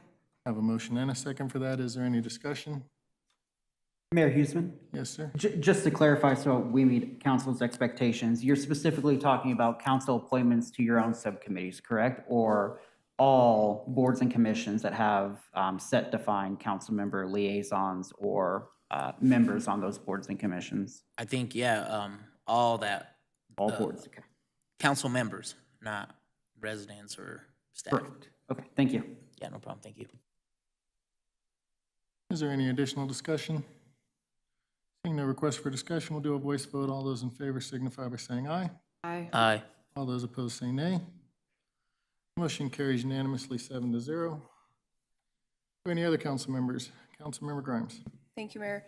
I'd like to make a motion to also have a study session related to the police department ahead of budget meeting this year. I'd like to make sure we have a good understanding of what's being asked for and what's needed, since this continues to be a topic of interest for council. I have a motion to direct staff to do a study session for the police department prior to the budget sessions coming up in the month of August. I have grave concerns over having that conversation in a public forum, would therefore request that we instead have a special meeting that will be executive session so that we can talk about those things. I do believe that certain manning numbers and certain budget issues and things like that should not be discussed in public at this time. So I'll put that request out for a special meeting, figure out a time to do that, and we can discuss those issues. Is that okay with you, Councilmember Grimes? That's fine with me. Okay. So you are withdrawing your motion? I'll withdraw the motion. Thank you. Thank you. Point of clarification. Next Monday is our first budget session. Well, that complicates things. How about we do it prior to the budget session? We have a special meeting with an executive session to have that conversation. You want that special meeting at 6 o'clock on Monday? Does anybody have the ability to come early on Monday? We should be able to do that one at 5 o'clock. 5 o'clock, all right. Thank you, appreciate that. Any other administrative council business?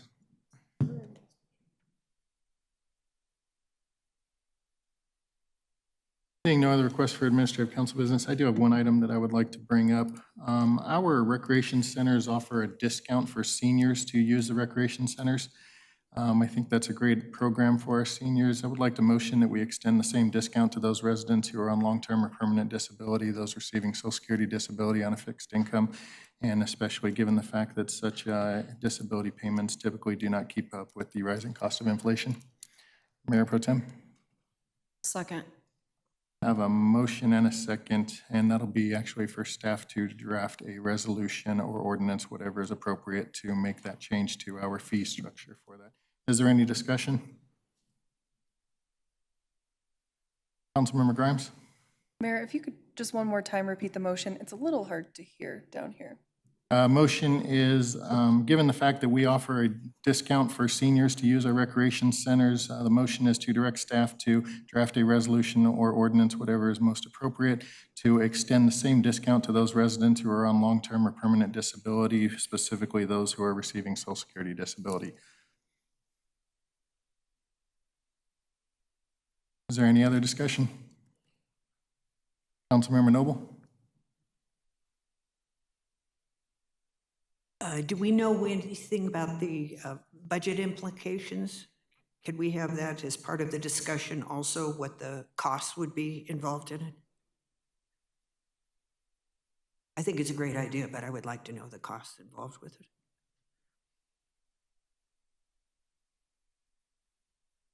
I'm sorry, I was occupied with a different question. What was the question? It was on the costs involved in extending discount membership to certain parties. We would have to do some analysis. Offhand, I have no idea. It would be part of the discussion when we have the resolution. Could you have that information available whenever the resolution or ordinance is brought forward for a vote by council? Okay, yeah. Thank Yes. you, sir. Sorry. Is there any other discussion? Councilmember Grimes?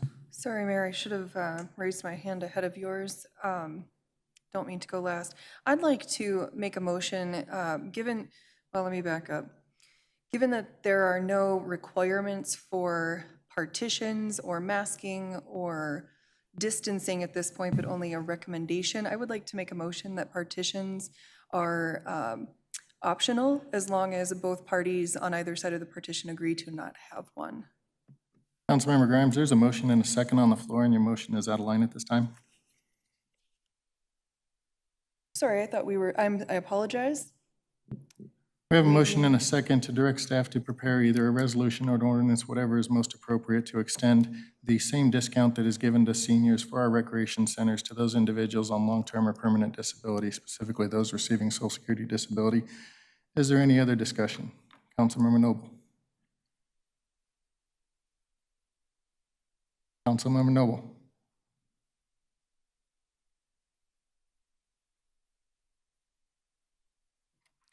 My mistake, thank you.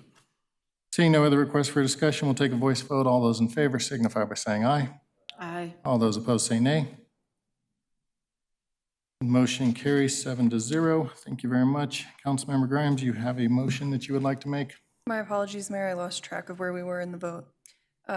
Yes, do I need to repeat the motion, or? can we Yes, just- please. I'd like to motion that partitions on the dais are optional if both parties on either side of the partition agree to not have it. I have a motion to amend the policy in place for plexiglass dividers on the dais and make them optional if both council members on both sides of the partition agree to have it removed. Is there a second? Mayor Pro Tem? I'll second. I have a motion and a second for the option to remove these plexiglass dividers. Is there any discussion? Councilmember Alan Thomas? Well, just discussing that, I think they just put up this for us, and there's too many unknowns still, so I won't be in support of that, and I will make sure mine stay up. Thank you. Is there any other discussion? Mayor Pro Tem? I'm not sure of Councilmember Grimes' request, but I have a feeling that it's kind of the same issue I'm having. It's really hard to hear up here what people are saying with the plexiglass. So if maybe there was a way to fix that, it might be better, because I'm struggling to hear people kind of on the ends and what people are saying. So I don't know. I mean, if that's the issue, if maybe we can figure out something better with the sound. Councilmember Wadiola? Thank you, Mayor. Yeah, I'm having the same issue hearing. How hard is it for staff to take these off? Because you guys worked hard to put them back up. So are we going to be creating more work for some, more work for less? I mean, to me, it's not a big deal, but I just think of staff. And then the hearing thing, we can't really hear up here. Mayor Huseman, there may be impacts if Planning Commission or Board of Adjustment, which also uses the dais, prefer those partitions up. Facilities would have to take down and reinstall between meetings and keep track of that schedule. I don't think it would be not feasible. It would just create, there would be some measurable work created there. Councilmember Noble? You're on a topic that I know quite well, since I have had difficulty hearing at this dais since I came on the council. I know what to talk to the staff about, because we can hear you quite clearly from out here. There's new speakers that are out here, I think, that are facing towards us. You can hear people quite well. I have an app that I'm using that is going into my hearing aid that makes me able to hear you from your microphones because of the way it's hooked up in here. So I suppose you could do the same thing with one of those iPod thingies. What's it called? I don't know. You know, Matt. Yeah, an AirPod. Thank you, an AirPod. Yes, thank you. However, I could talk with the IT staff about it, because I'm fine with the walls that are up. It's just a matter of solving the sound problem, and it's always been a bit of a sound issue in here, and that's been my experience from the beginning. Thank you. Councilmember Grimes? Thank you, Mayor. While hearing is a big part of the issue, and it's what made me think to bring it up this evening, I'm also looking at our staff along the wall who's sitting closer than we are without partitions, and so it seems a bit silly, for lack of a better word, for us to even have them here.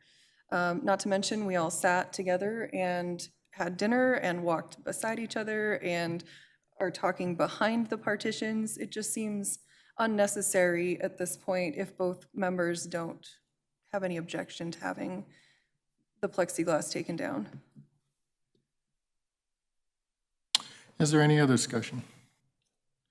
Councilmember Alan Thomas? Like I said, I strongly am against that, and I also feel that the staff members, if they don't feel comfortable sitting as they are, they should have the right to have something in between them as well and to protect themselves and their families. So I'm strongly against that. Thank you. Councilmember Wadiola. Yeah, I would like to ask why aren't there partitions for the staff members? And I mean, I definitely get Councilwoman Grimes' point of we have them up here, we ate dinner down there, there's no partitions over there. Staff's no partitions. I mean, what's the whole point? Or what's the logic of it, I guess? So staff have verified with each other that they're vaccinated? That's the main difference?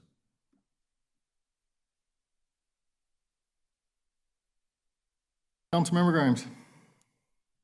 That's part of my decision as well. And I think it plays into my request to remove them.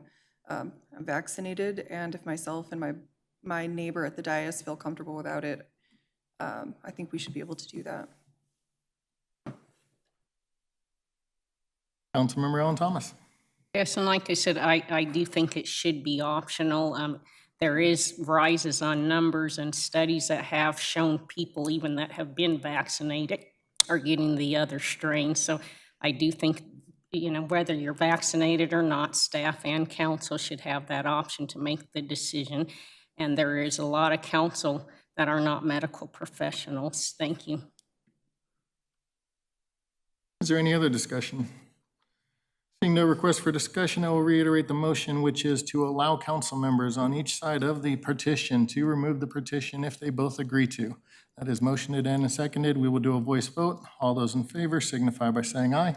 Aye. All those opposed say nay. Nay.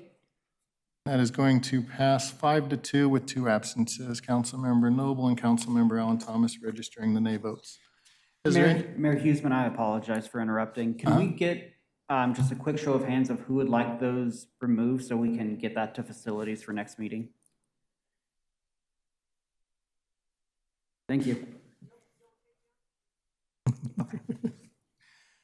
Is there any other council members with administrative council business they would like to bring up this evening? Councilmember Allen Thomas? Yeah, so I would just like to clarify, so the ones who still want it there, it will remain. Yes, the ones that want it there can have it there. The only time it will be removed is if both council members on each side of the partition wish to have it removed. Okay, thank you. Councilmember Hurst. Thank you. Yeah, sorry I didn't speak on that last one. I just wanted to have my final, or have one saying that is, I'm also willing to share my vaccination card so everybody feels comfortable, especially with the group of 9 up here and anybody in this room. So we're in the same situation as staff. I'm more than happy to bring mine in. Any other administrative council business? Councilmember Noble? I think that raises another issue, and that is whether we should be requiring vaccinations. And are you going to be doing that as part of protocol for City Hall, Mr. Tinklenberg? We've had some ongoing discussions about that. One of the items I was going to bring up in my report is just to inform you that the municipal judge has issued a mask order for anyone entering the chambers while court is in session. We are monitoring the Delta variant to see, what's happening with the spread and whether this trend continues to increase or if it plateaus. In looking at the the Tri-County Health website today, I did not see any specifics on the Delta variant. So it may be that I just missed it, but so that's a point of inquiry for us. But at some point, if that continues to worsen, then yes, we will go back to requiring masks indoor and possibly require vaccination as well. We've had fairly good success in terms of the reports that I've received with staff voluntarily getting vaccinated, but again, I'm sure not 100% is vaccinated. Yes, and I know the city of Denver is requiring that now as of today. and of course, several universities and so forth. So things are changing again. Thank you very much for watching out for us. I really appreciate the plexiglass walls that you did put up for us. They look great. Thank you. Is there any other administrative council business? Seeing none, we are going to do a little jumping around between meetings. So we're going to recess the city council meeting in order to go to the NIGID meeting, and we will call that meeting at 8:10 p.m. Until then, we will be in recess.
Board Member Guardiola, Present.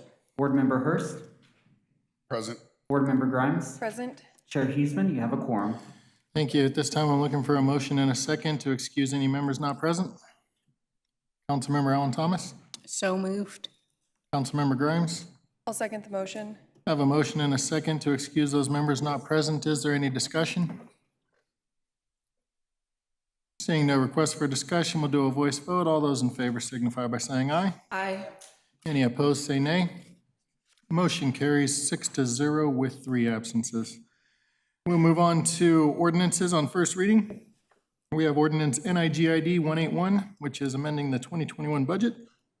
The ordinance has a typographical error in the title and will be modified to reflect an amendment to the 2021 budget.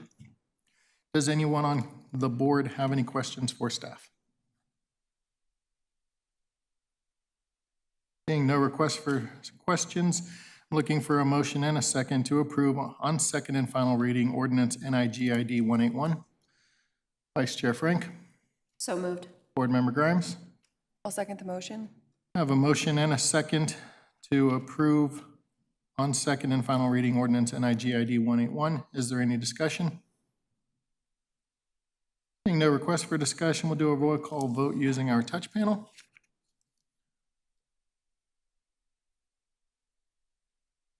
Your vote should be open.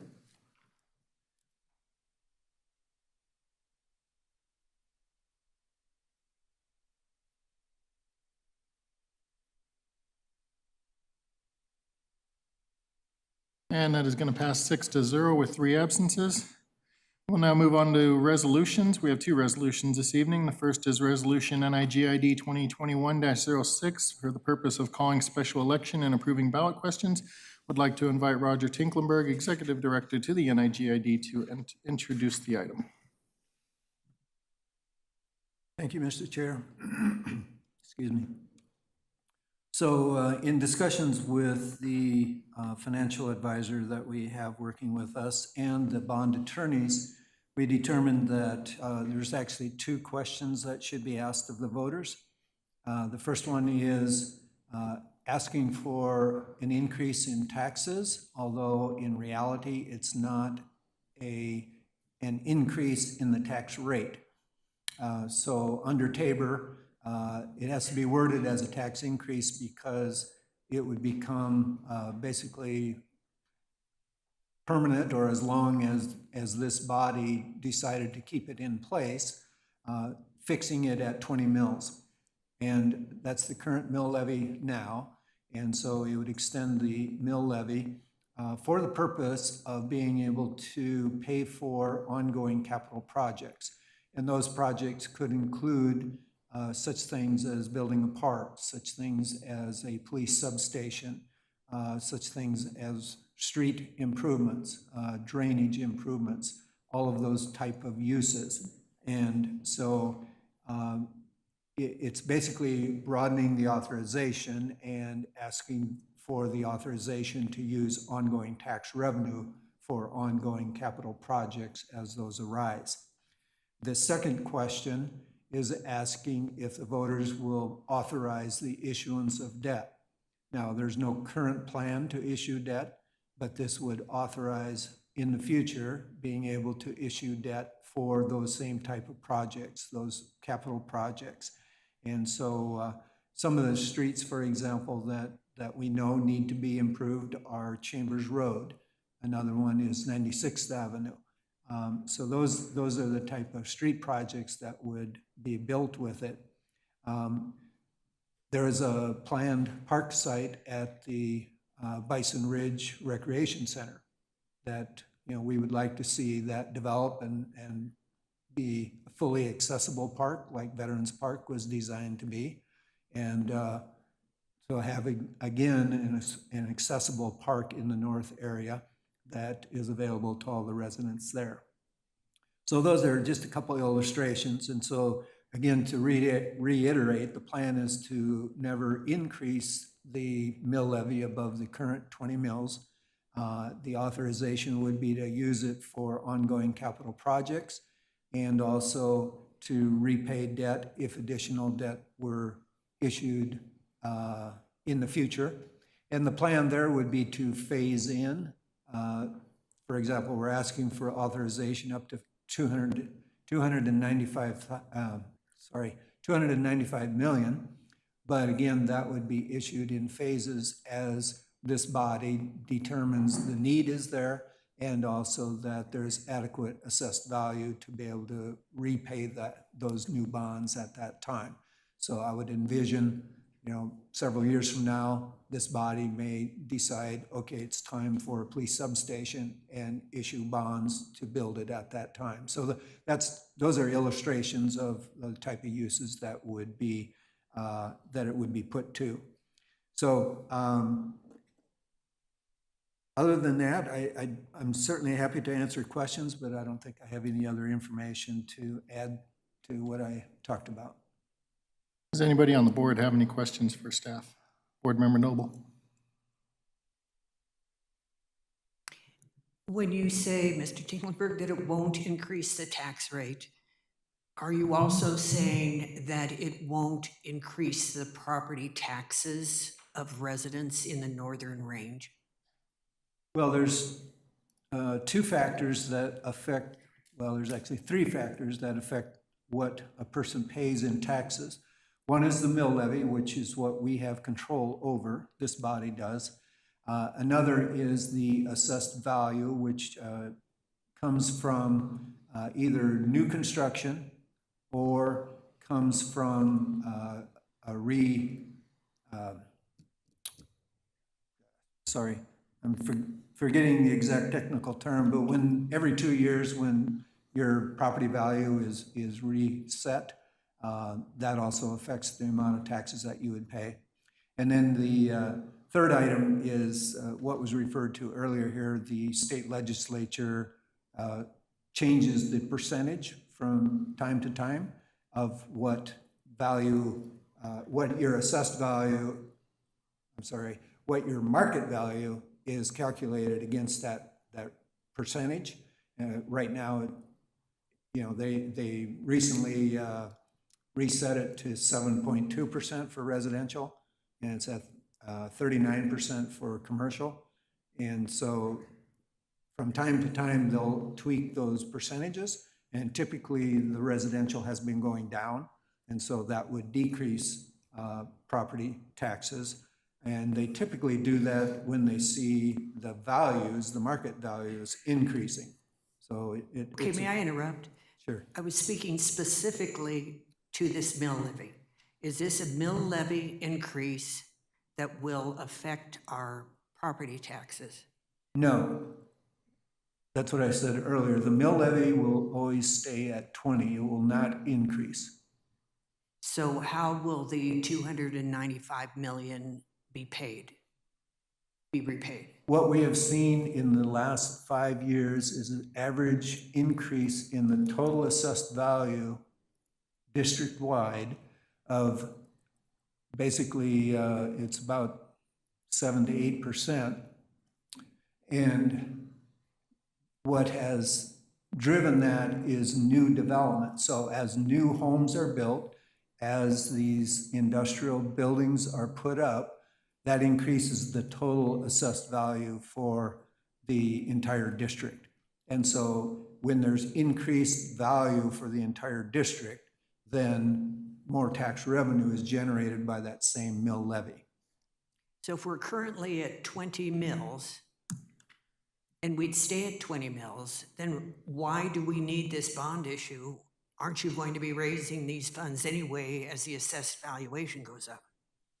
That is entirely, if the voters approve both measures, for an example, that would be entirely up to this body, you all as a body, to determine when you need to issue bonds rather than paying for projects on an ongoing basis, which may be, in the future, it may be $5 million a year. Many years from now, it could be $10 million per year. Well, when you build a street, for example, you widen it from 2 lanes to 4 lanes, you're talking approximately $10 million per mile. And so, you can build a street mile by mile, it's going to be more efficient to do 5 miles at a time or 4 miles or whatever the length may be. If you build a building, you can't build it $5 or $10 million per year.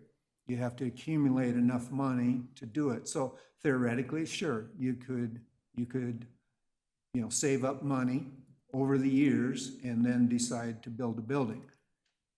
The problem, for example, with a police substation, the need is now, and we don't have the revenue now to be able to accumulate enough money to build such a building all at once.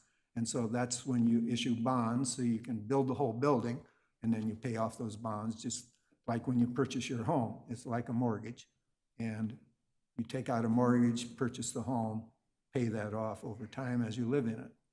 So 2K, what role does 2K have in this?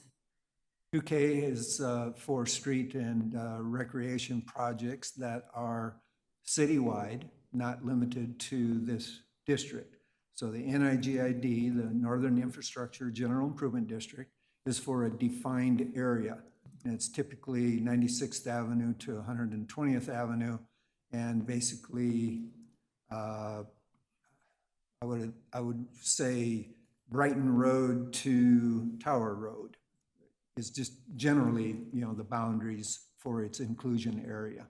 If we all pay for each other's road improvements throughout the city through 2K, why would there be a separate bond issue for the Northern Range?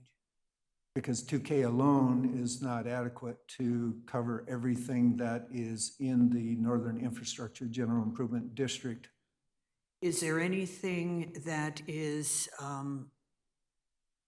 requiring this to be on this ballot, or could it be on a future ballot? Is there an emergency? Depends on how you would define an emergency. There is a need to fund projects, and every year that you delay in funding a project, the cost increases. In terms of, is there a requirement? No, there is not. You could do it next year. However, next year is a general election, and an election such as this would cost far more in a general election than it does on an off-election year. So then, if you didn't do it next year, you could wait a second year, so then you're out 2 years. That's certainly an option of this body. And again, it comes back to when do you want to build projects, and how do you want to go about building those projects? This basically is an additional tool to put in the toolbox for this body to make a decision on how to fund projects. If you recall, I did a presentation to you all about the number of capital projects that are on the list for, between now and build out for the city. And that list, just going up to DIA, not going on the north side of DIA, is over $1 billion. And in that presentation, I showed ways of being able to finance approximately $750 million. So, $750 million worth of work can be done using the existing tools that we have.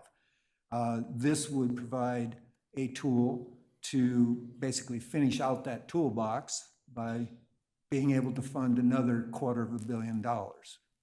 What about the pending infrastructure bill? That's to be for roads and so forth too, correct? We don't know what's going to be in that bill yet. It hasn't been published. So, speculation-wise, I'm sure we may get some money from it. But again, what exactly it is and how it will, what regulations will be attached, we don't know at this point. Well, my concern is that there's going to be a school bond issue, and the residents of the Northern Range definitely need schools. They're under the impression that simply because there's land set aside by a developer that a school will pop up. But the school doesn't pop up without them passing a bond, and that will have to happen in November. I share that concern. So I'm not, and I'm just not sure how much everyone will be willing to stomach when we hear so much, and we experience it ourselves, those of us who live in the north, what the property taxes look like up there already. To that end, I had a discussion with the superintendent and asked him if he thought this would be a detriment to their bond issue, because absolutely, I don't want to jeopardize the school bond issue. He did not think it would be detrimental to their effort because neither he, the school district, or us are proposing any tax increase, no increase in rate. So leaving taxes where they are currently is the plan for both bodies. And we have enough time to explain that to everyone? Because, you know, the last bond issue failed, and it was no different for the schools. Right. Okay, thank you. Sure. One point of correction on that, the last bond did not fail. The last bond was approved in 2015. It was the mill levy that they tried to pass in 2017 that failed. But the actual bond for building schools passed in 2015, and that's what's enabled the construction of several new schools throughout the district. Thank you, Mr. Mayor. Are there any other questions for staff regarding this? Seeing none, I'm looking for a motion and a second to adopt resolution NIGID 2021-06. Board Member Grimes. So moved. Vice Chair Frank. Second. Have a motion and a second to adopt resolution NIGID 2021-06. Is there any discussion?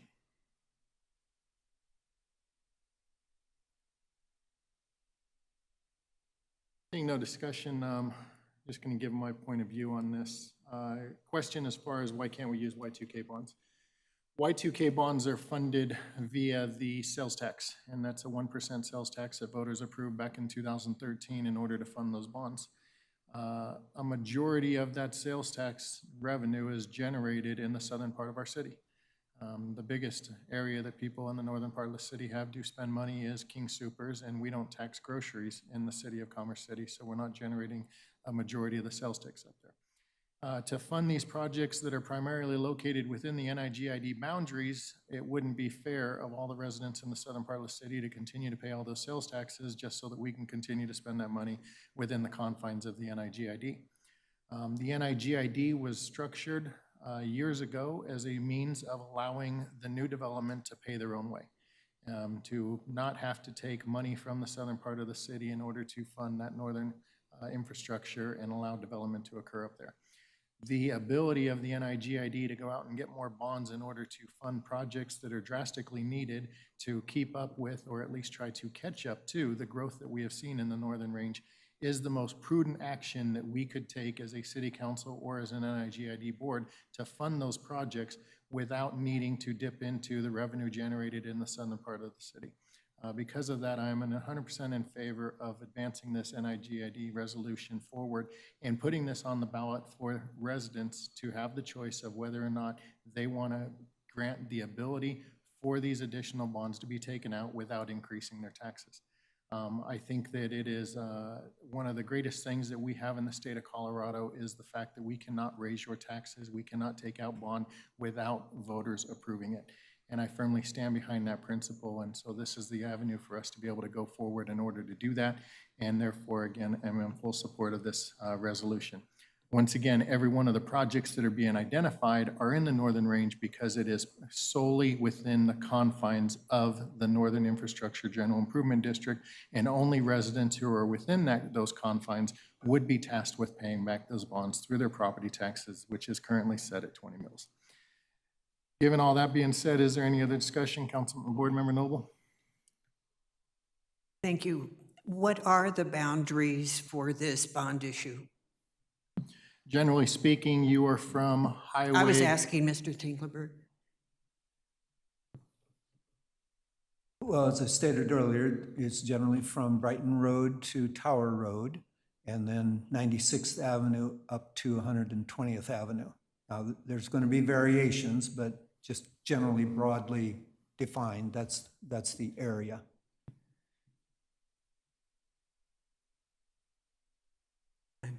Thank you. Is there any other discussion? Seeing no other requests for discussion, we will do a voice vote. All those in favor signify by saying aye. Aye. All those opposed say nay. I had one nay over there. Yep. Board Member Noble is a nay. We are at 6-1. Next up, we have Resolution NIGID 2021-05, approving an IGA for a coordinated mail ballot election. Does anybody on the board have any questions for staff?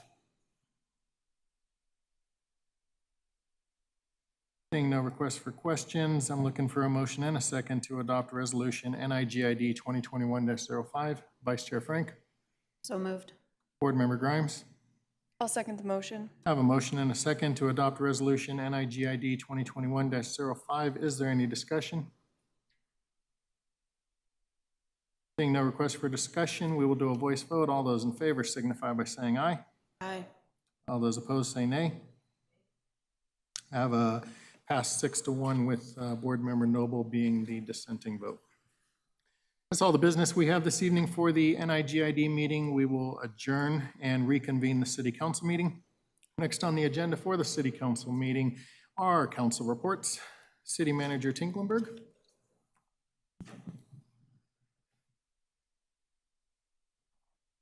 Thank you, sir. Just wanted to remind everyone that we have a joint meeting coming up on August 30 with Adams 14 School Board. And then on August 31, we have a joint meeting with the 27J School Board and the City of Brighton. And City of Brighton will be hosting that meeting.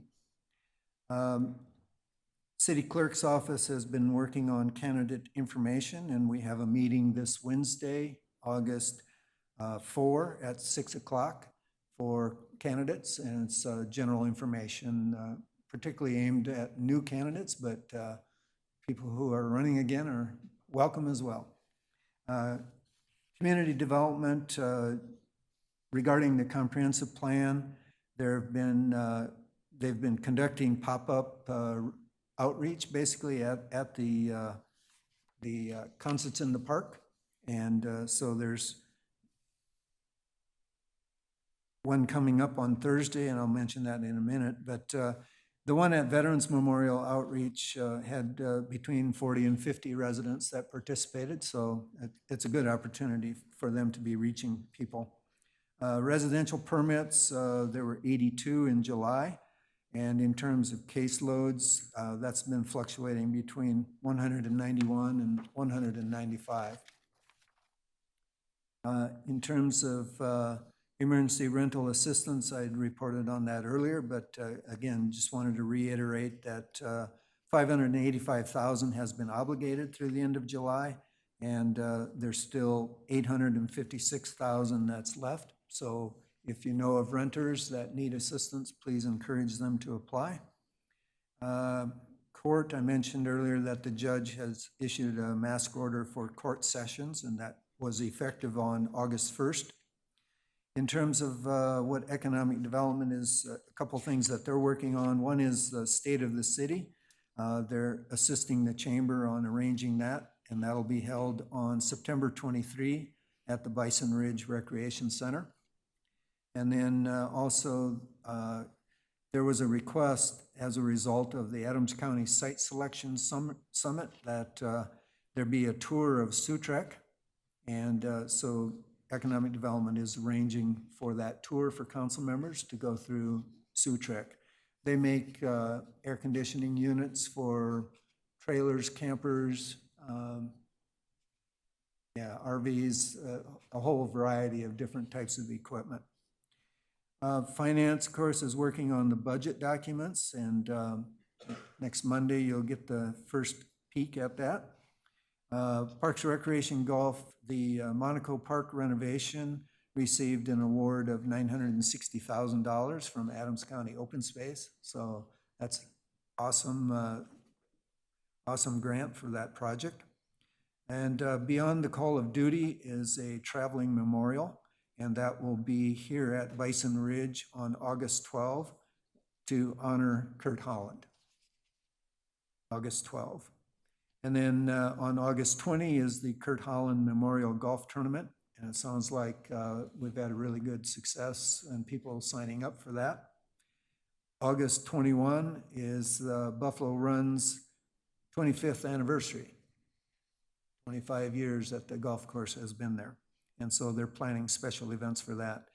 And as I mentioned, there's a pop-up concert this Thursday at Frontera Park, starting at 6:30. The FOP contract has been ratified by the membership of the Fraternal Order of Police.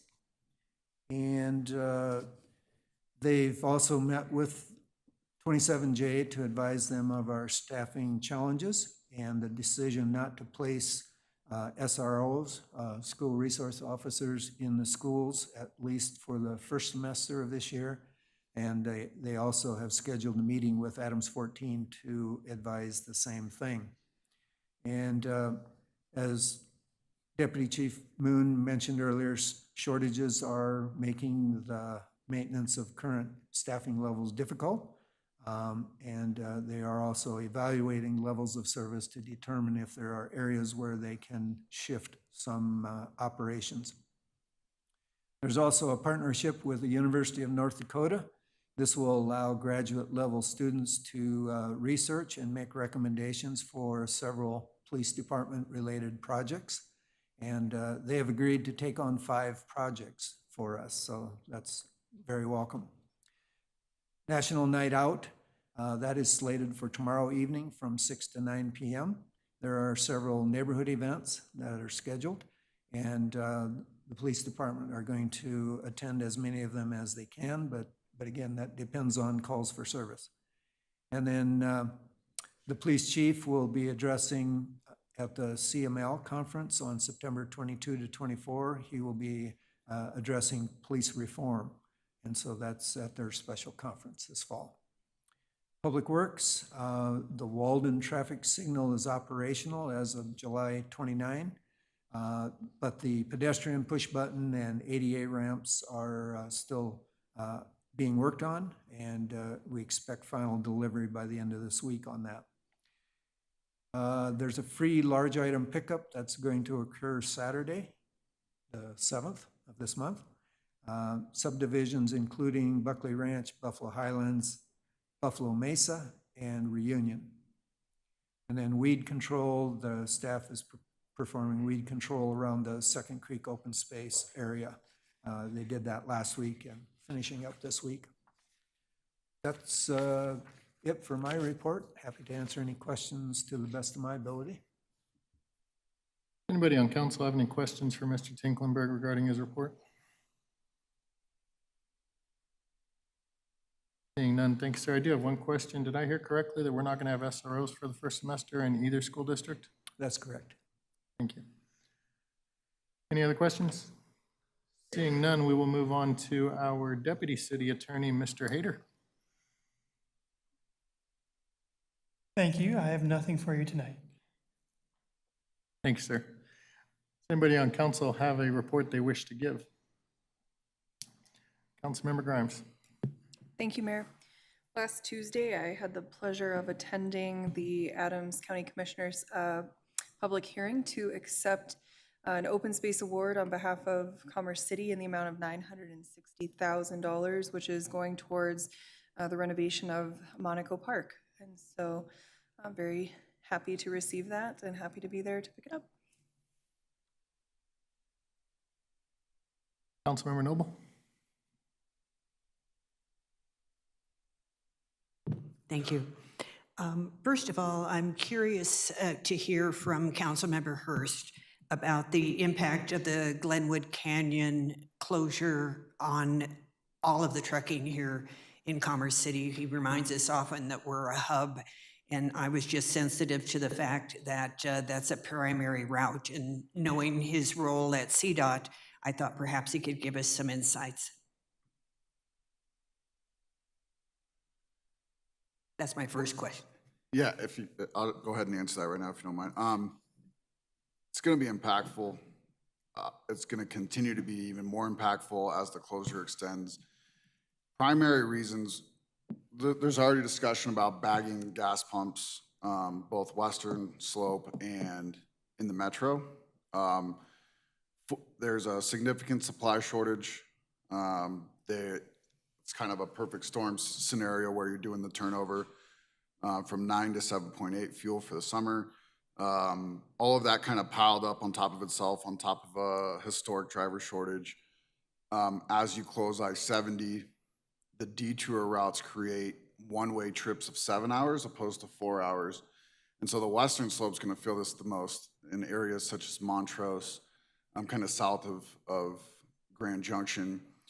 To make matters worse, this weekend, the train tracks are buried under 40 to 60 feet of dirt, and they're not gonna be operational for some time. That is a major fuel corridor, if you will, from Suncor to Grand Junction.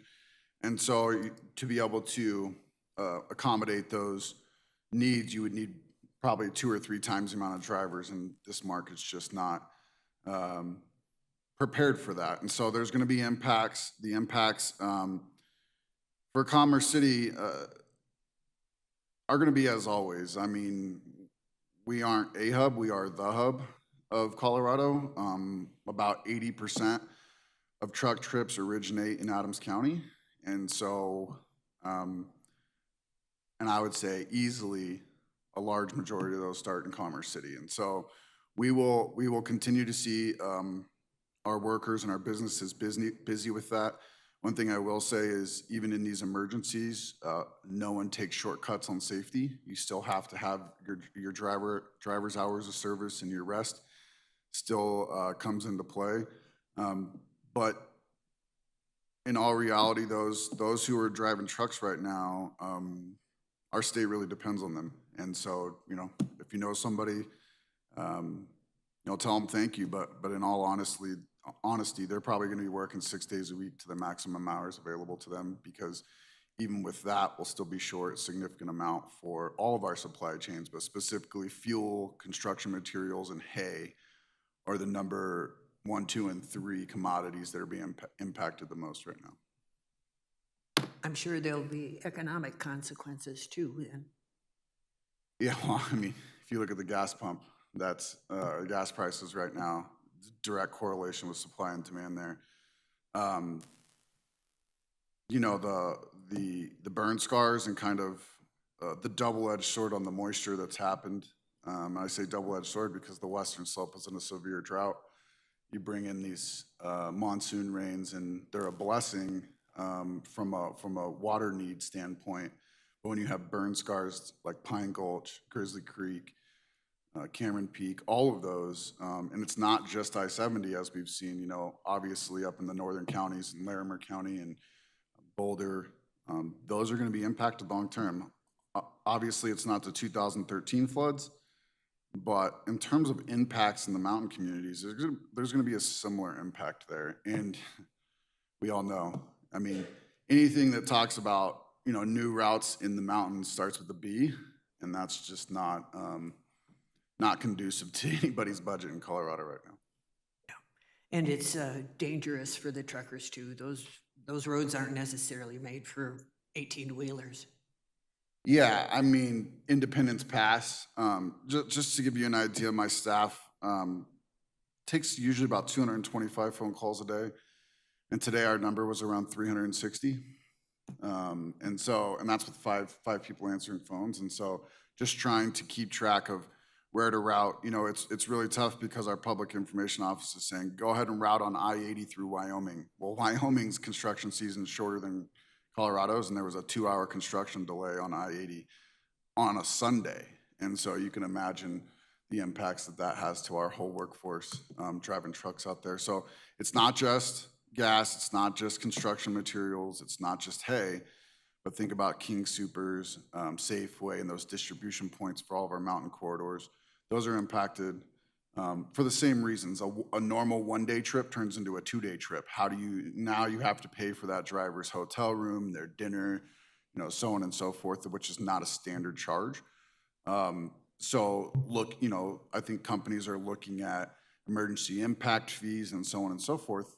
And a lot of those just get translated straight to the gas pump. And so there was a time where allocation was about 40% of normal.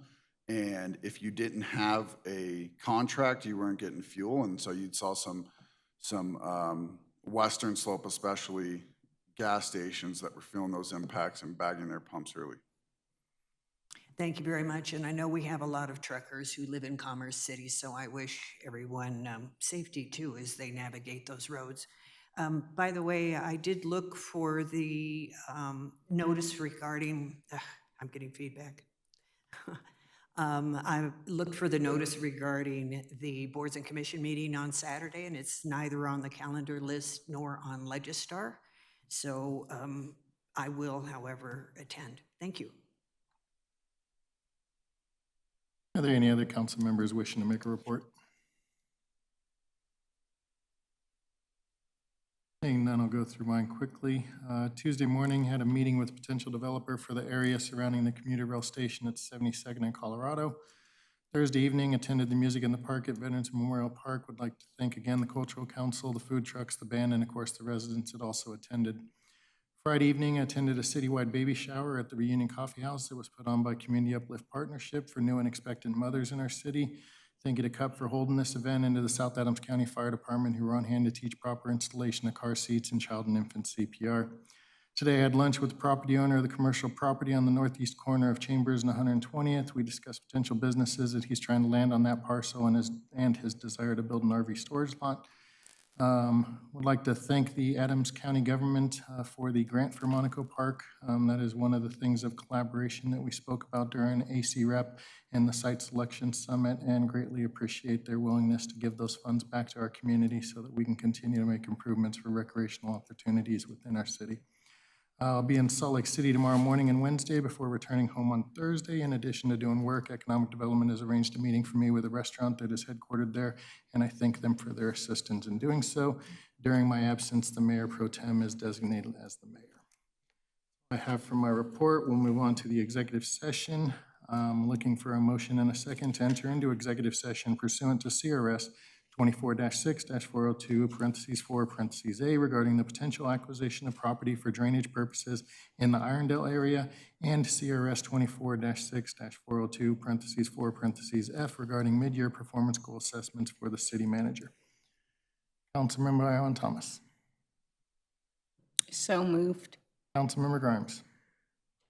I'll second the motion.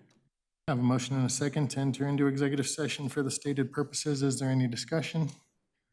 Councilmember Allen Thomas. That was an error. Yeah, sorry. Seeing no request for discussion, we will take a voice vote. All those in favor signify by saying aye. Aye. Any opposed, say nay. And that passes 7-0, so we will go into executive session. City Council is going to enter into executive session. The City Council will not be taking action following the executive session, and the meeting will adjourn immediately following the executive session without further discussion of public business. The Zoom meeting and broadcast will be ended at this time. Have a good night, Commerce City. Have a good week. We'll see you next week.